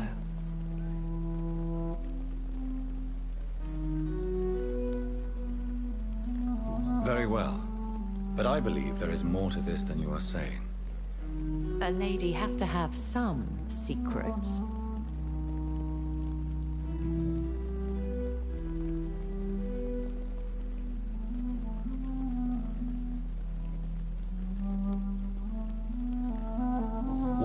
save me in the canning factory.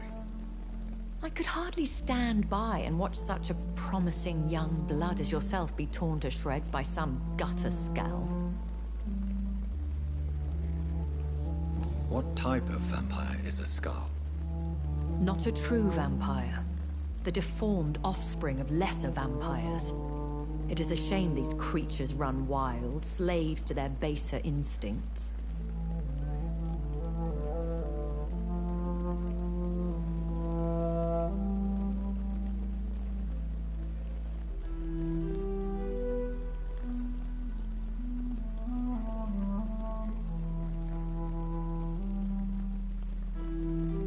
William Bishop wasn't the vampire that created me then? No, Jonathan. Whatever their strength and demeanor, Skulls are the progeny of careless vampires. It cannot be the other way round. William Bishop wasn't the vampire that created me then? No, Jonathan. Whatever their strength and demeanor, Skulls are the progeny of careless vampires. It cannot be the other way round.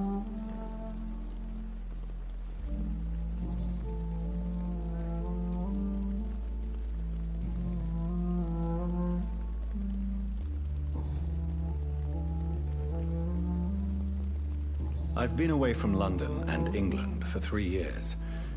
This isn't the city I remember. Things have gone from bad to worse here, Jonathan. I've lived in this city for a long time, and I've never seen it like this.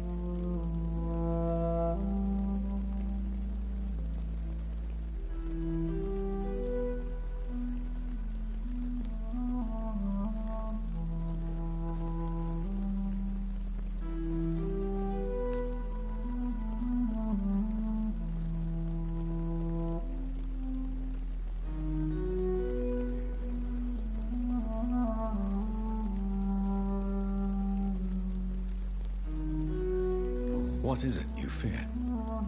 Fear has long since flown this form. But there is something malevolent circling us. I feel fear is merely waiting in the wings.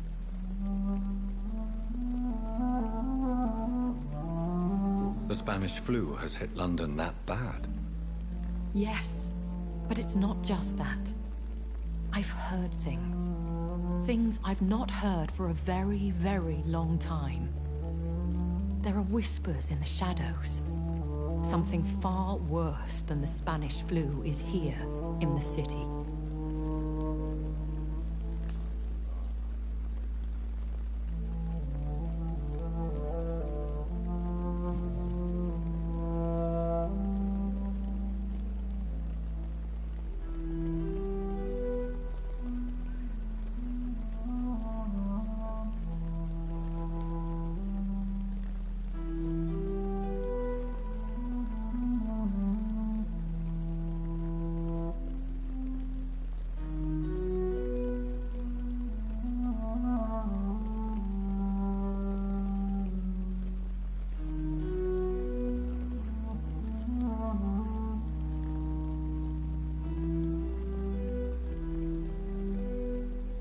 Are there many vampires here in London? Immortals are of a rare breed, and we often tend to hide. But you may occasionally meet some of us at night.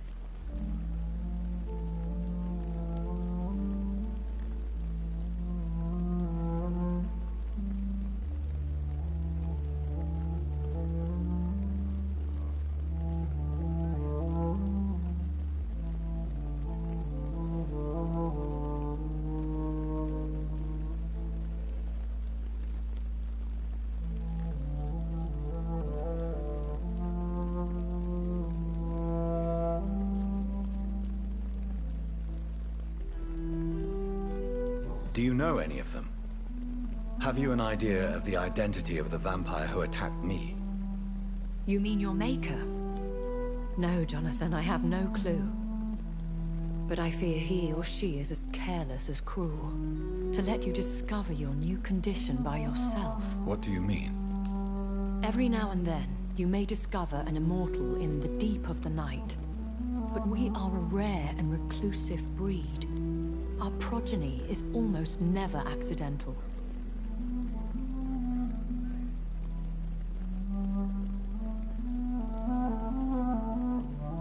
Will they all be as affable as you, my lady? I do not see why not. But remember, even the shark smiles before he bites. That sounds like a lesson from experience. Vampire politics are as intricate and sometimes tedious as a game of chess in a gentleman's club. I've learned from experience it is best to decline to play.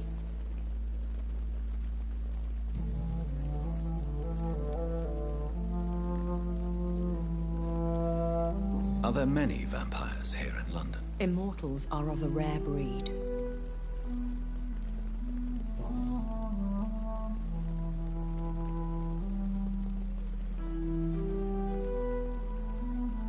When I awoke, changed, I was chased and attacked by vampire hunters.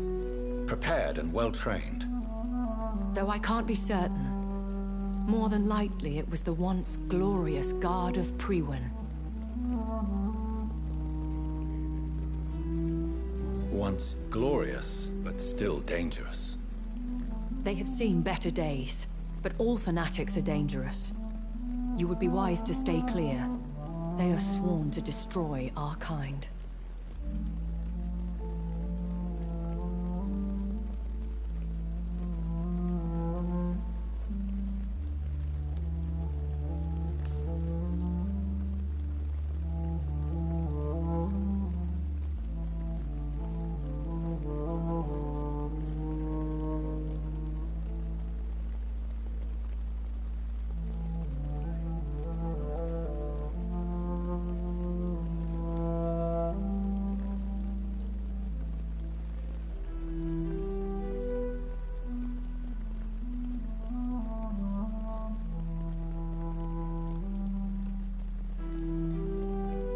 You make them sound like some sort of cult. More a society.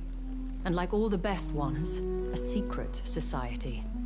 I thought them almost gone, but it seemed they have been recruiting. When I awoke, changed, I was chased and attacked by vampire hunters. Prepared and well-trained. Though I can't be certain.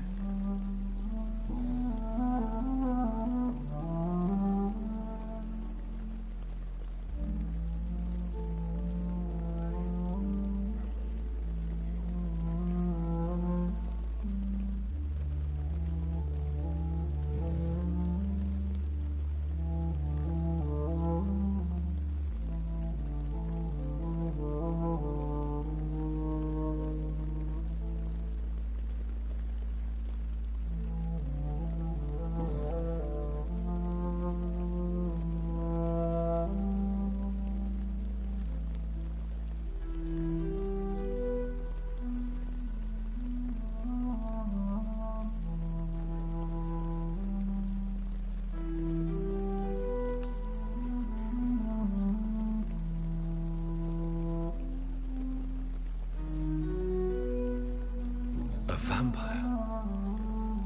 Is that what I am? What we are? Such a crude word, defined by penny dreadfuls and drunken hacks. No. You are now an Ekon, and that you shall remain.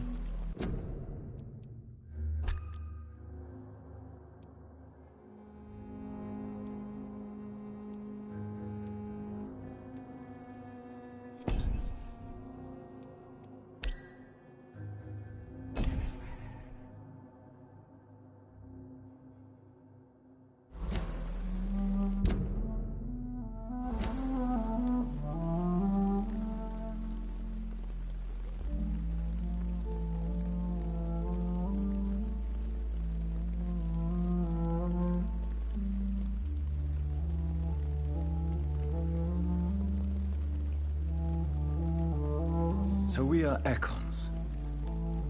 How can I identify us amongst other vampires? How to put it? All Ekon are vampires. But all vampires are not Ekon. We are but a branch of the immortal tree.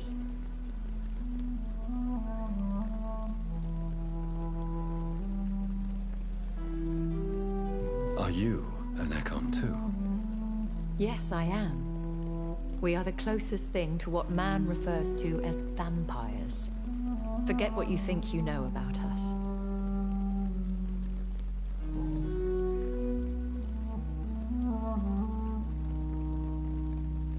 I've been hearing a voice talking in my head.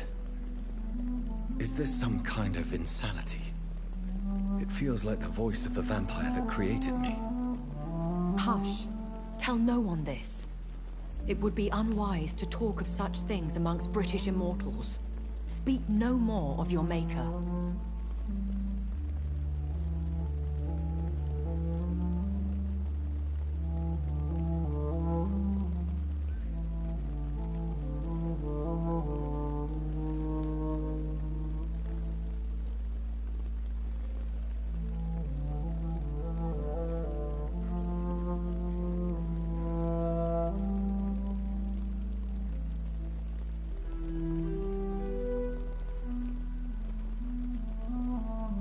Excuse my forwardness, but are you my maker?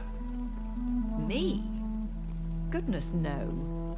Only a foolish immortal would create a progeny without taking precaution, and I'm no fool.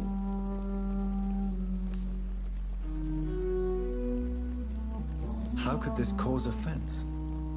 Only the powerful immortals can mentally call to their progeny.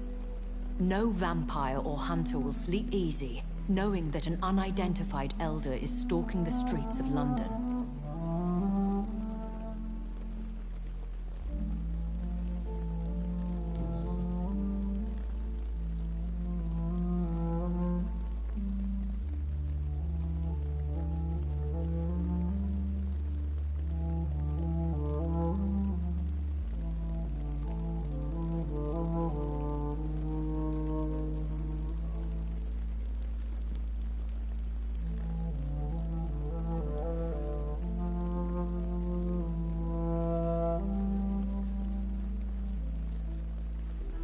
I don't understand. Why was I created and then left for dead?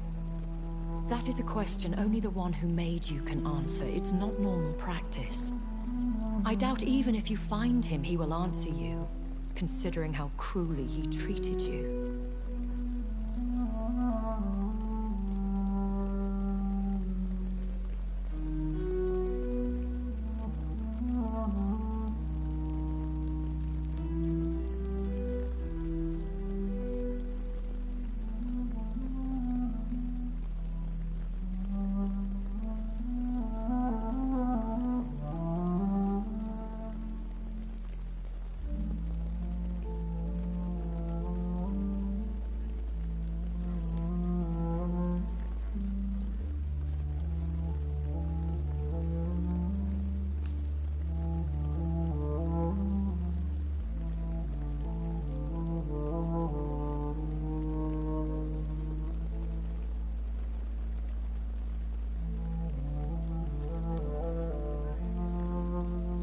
I'd like to avoid creating another vampire by mistake anyway. Tell me, how is it done? The process is dangerous. It could even kill your potential progeny. If you did decide to sire an offspring, they must drink of your blood, Jonathan. So me being a vampire could have been a mistake. I very much doubt it, Jonathan. Contrary to the legends, it is not as simple to make another vampire by just biting someone.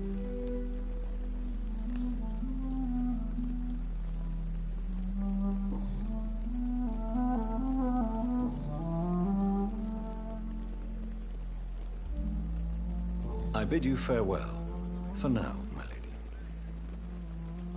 I must quickly analyze the blood I took from Nurse Crane's patient.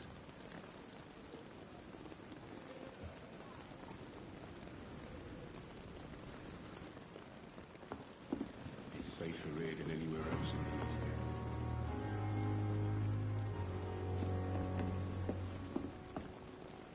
Yes, Jonathan? May I ask you... Please do. I bid you farewell. For now, my lady.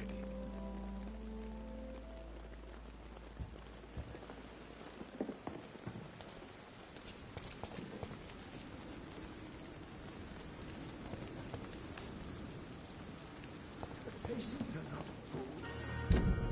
I know we are overwhelmed by this horrifying epidemic.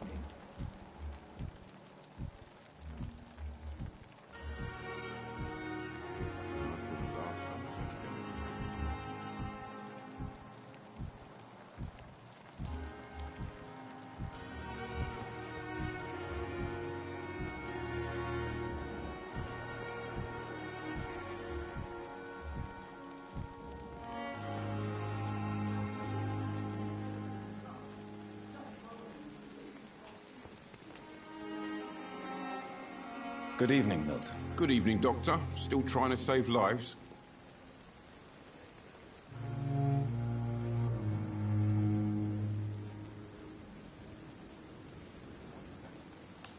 Do you need any medical help, Milton? I'm afraid I do. Like everyone in this hospital. It's a sad state of affairs when even the hospital workers are worried about disease.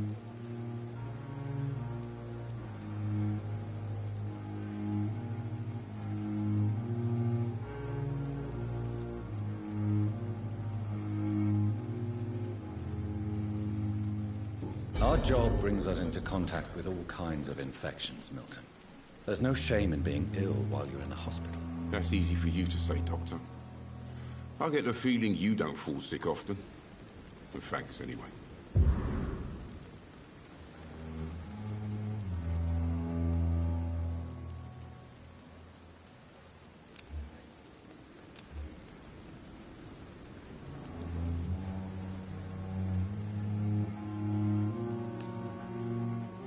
Goodbye, Milton.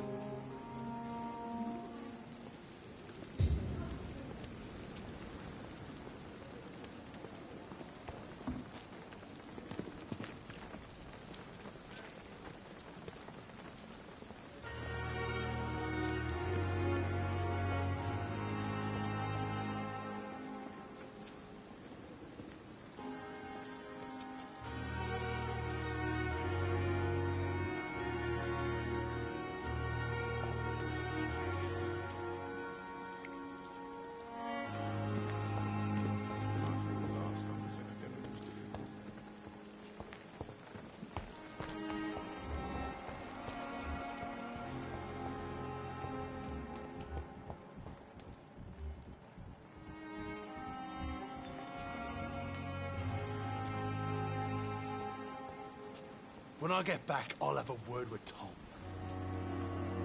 Hey, Doc. You're lucky to be alive, Mr. Cox. I hope you're starting to take better care of yourself. This place is full of sickness and decay. How could I get better in such a dump?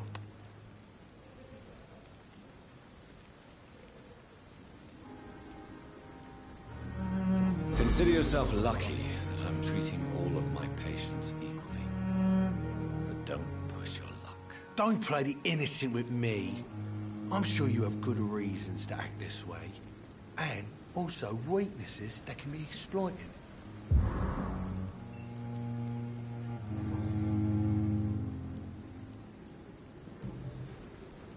I'll leave you for now, Mr. Cox.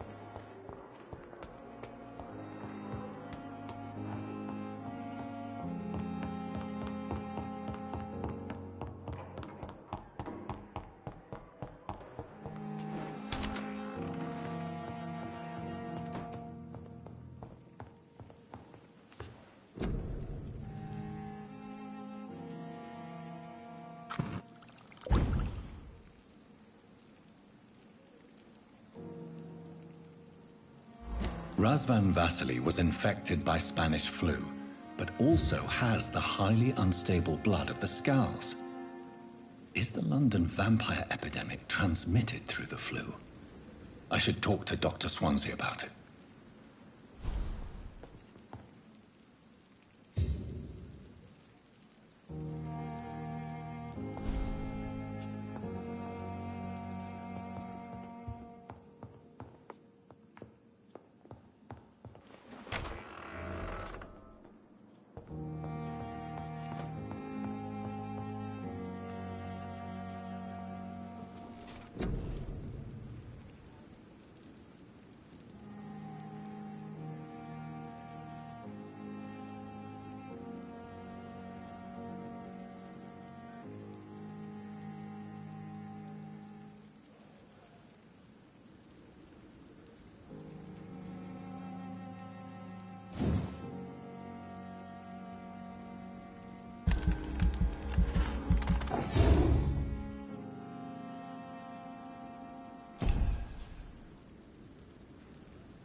Hey, Doc.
Killed, extorted, stole. Now I'll die. Fuck it. I'll live the way I wanted.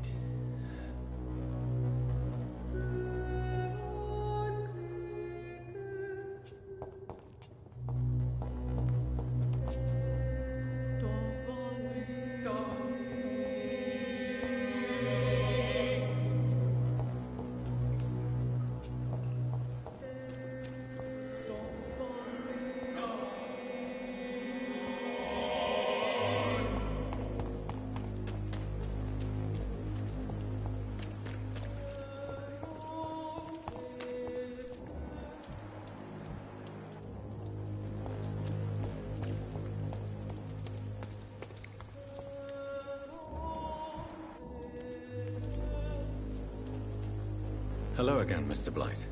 I'm happy to see Mr. Thatcher is safe, for now. I'm eternally grateful, Doctor. We were total strangers and you helped me. Can't thank you enough, sir.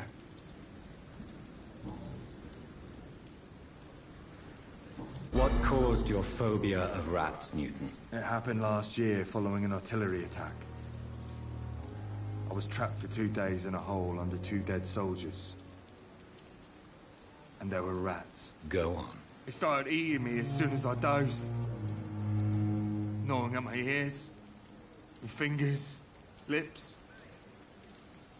I couldn't move. Couldn't call for help. I see. No, you don't. You have no idea what it is to wake up buried under bodies. Fucking vermin eating your flesh. Oswald. He found me and saved me.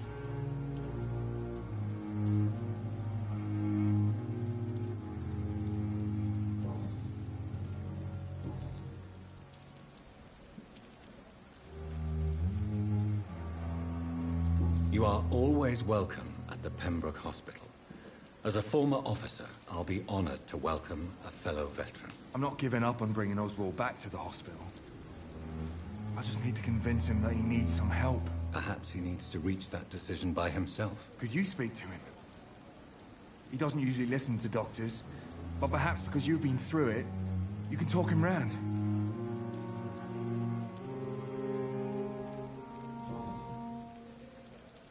Goodbye, Mr. Blight. Take care of yourself.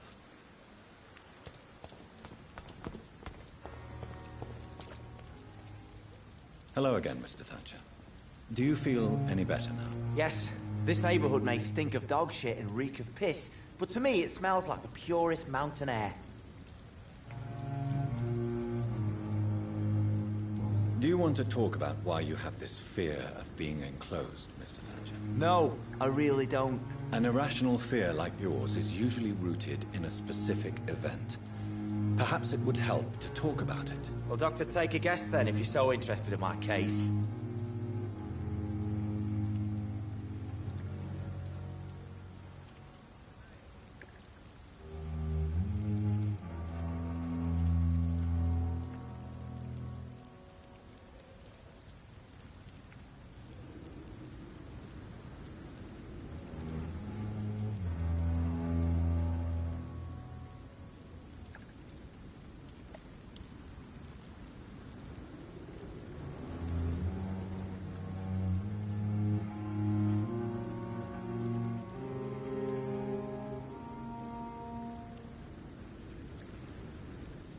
When I rescued you, you expressed joy at seeing the sky again. So I'm inclined to believe you were trapped or buried somehow. Maybe during the shelling. Jeez, you're good, Doc. You're really good. Go on, please. Tell me more about it. Newton and I were trapped in a circulation tunnel after an artillery attack. We were buried alive for several days without ever knowing if we'd be found.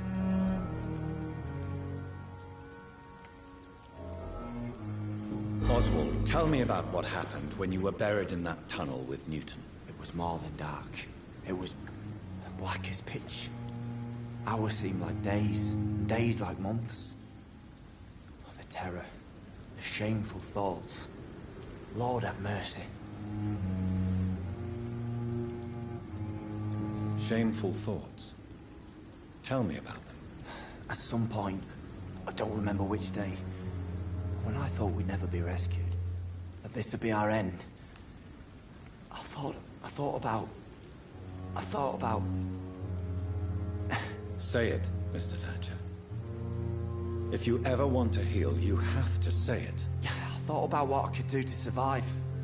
Just for a few more days. I thought about killing Newton. Killing and eating him. The man I fucking love.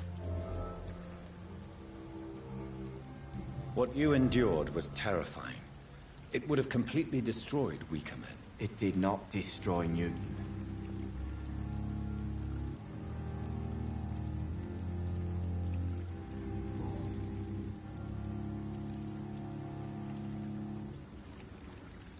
Tell me about your true feelings for Newton. I love him. I'm not ashamed to say it. He's the best thing that ever happened to me. I can't imagine life without him.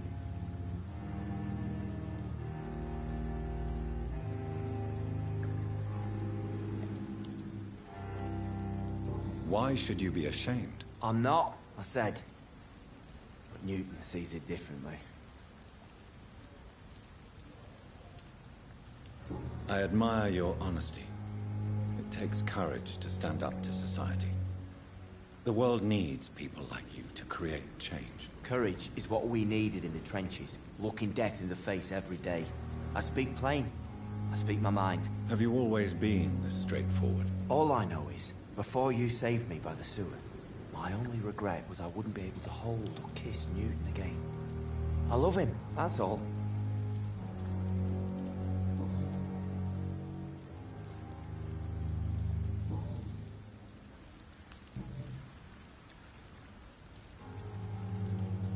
Why were you locked in that sewer? What happened? I went by the canal after an argument with a friend. Got chased by these fucking wankers and had to barricade myself in, despite my claustrophobia. Tell me about your claustrophobia. Has anyone... That's what the bloody doctor said. But I don't... Why did you run? Newton wanted me to go to a hospital, but I can't stand being closed in. Makes me feel like I'm... Mr. Thatcher, do you have a job? No. Since I came back from the war, I spent most of my time and energy just trying to forget. I understand what you mean. I was a soldier too. No. Nobody can truly understand what I've gone through. Oswald, why did you not go to the Pembroke Hospital to seek medical help? I don't trust doctors. All they care about was their careers and processes. I won't be locked in any room again, by anyone. Your fear of being trapped is not going to go away by itself. You need professional help. I've seen enough butchers in white coats to last a lifetime. Hospitals reek of chemicals and death. What I need is fresh air.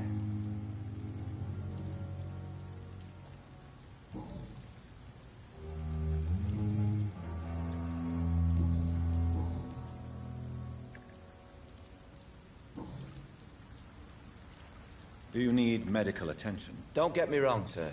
I'm grateful for what you've done, but I've never felt comfortable with doctors. I will see you later. Goodbye, Mr. Thatcher. Try to take care of yourself.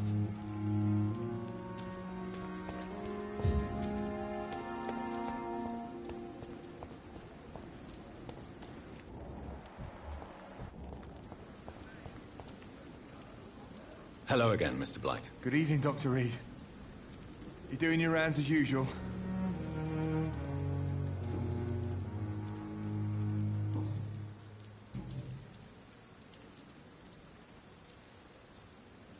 You and Oswald were buried alive during the war. Tell me about it. Yeah. It was last summer. A shell hit our trench and we were buried for a week. How did you survive for a week? Luckily for us, there were rations and water in the tunnel. It was an outpost, see.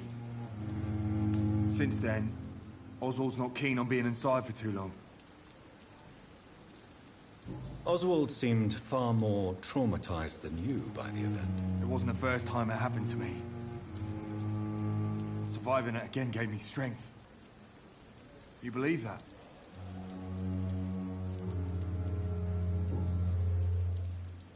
How do you feel about Oswald, Thatcher? You are more than friends, aren't you? I love him. I love Oswald. We knew we wouldn't survive the war without each other. But I am terrified, Doctor. What frightens you so much? What if people find out? Oswald says I'm ashamed, but it ain't that. It's more, well, you know, I never thought I'd love a man.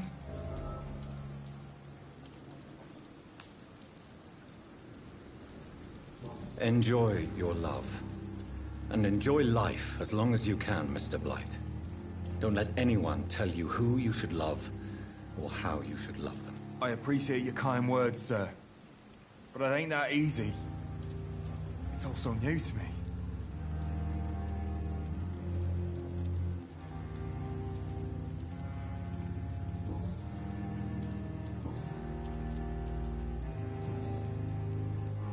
Goodbye, Mr. Blight.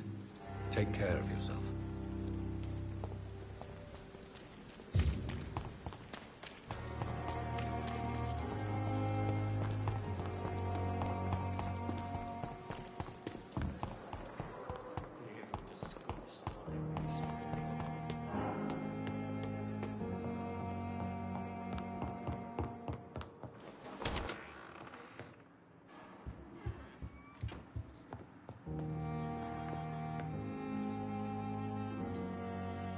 Evening, Edgar.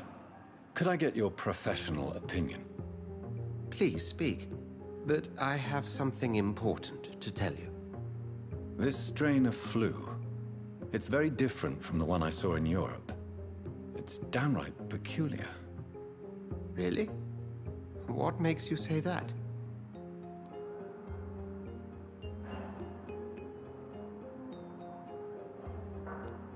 I've just looked at the blood of one of our recently deceased. I see. Do you have anything more to go on? This disease spreads and looks like the Spanish flu, but its effects differ greatly. The London strain is different from the continental one. This is very interesting. Did you find something else?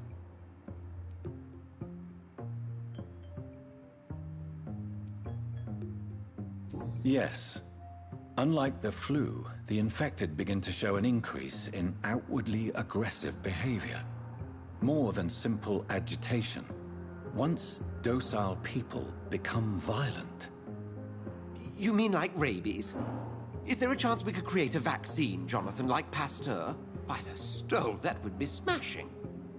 There's a lot we're not seeing here. But it is spreading, and quickly. If we don't act, the whole city could be lost. But Jonathan, we've a fantastic opportunity sitting right here in front of us. A weapon of choice. What on earth do you mean? Why, you, my dear boy.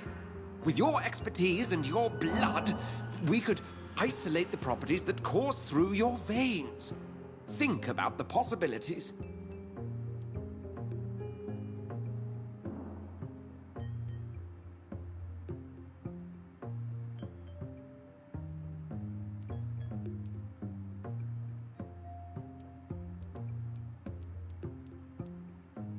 I admit it did occur to me. Blood seems to be the common factor in all of this. I totally agree. We're in uncharted territory here. Maybe it's just wishful thinking, but imagine the possibilities. We'll discuss this more later. Thank you for your time. No, thank you, Jonathan. But as I said, I needed to talk to you. I have some rather bad news. Yes? I'm afraid it's your sister. My sister? She's to be buried this evening at Whitechapel Cemetery. Your mother published the obituary this morning. I see. I'm sorry, Jonathan. Please accept my condolences.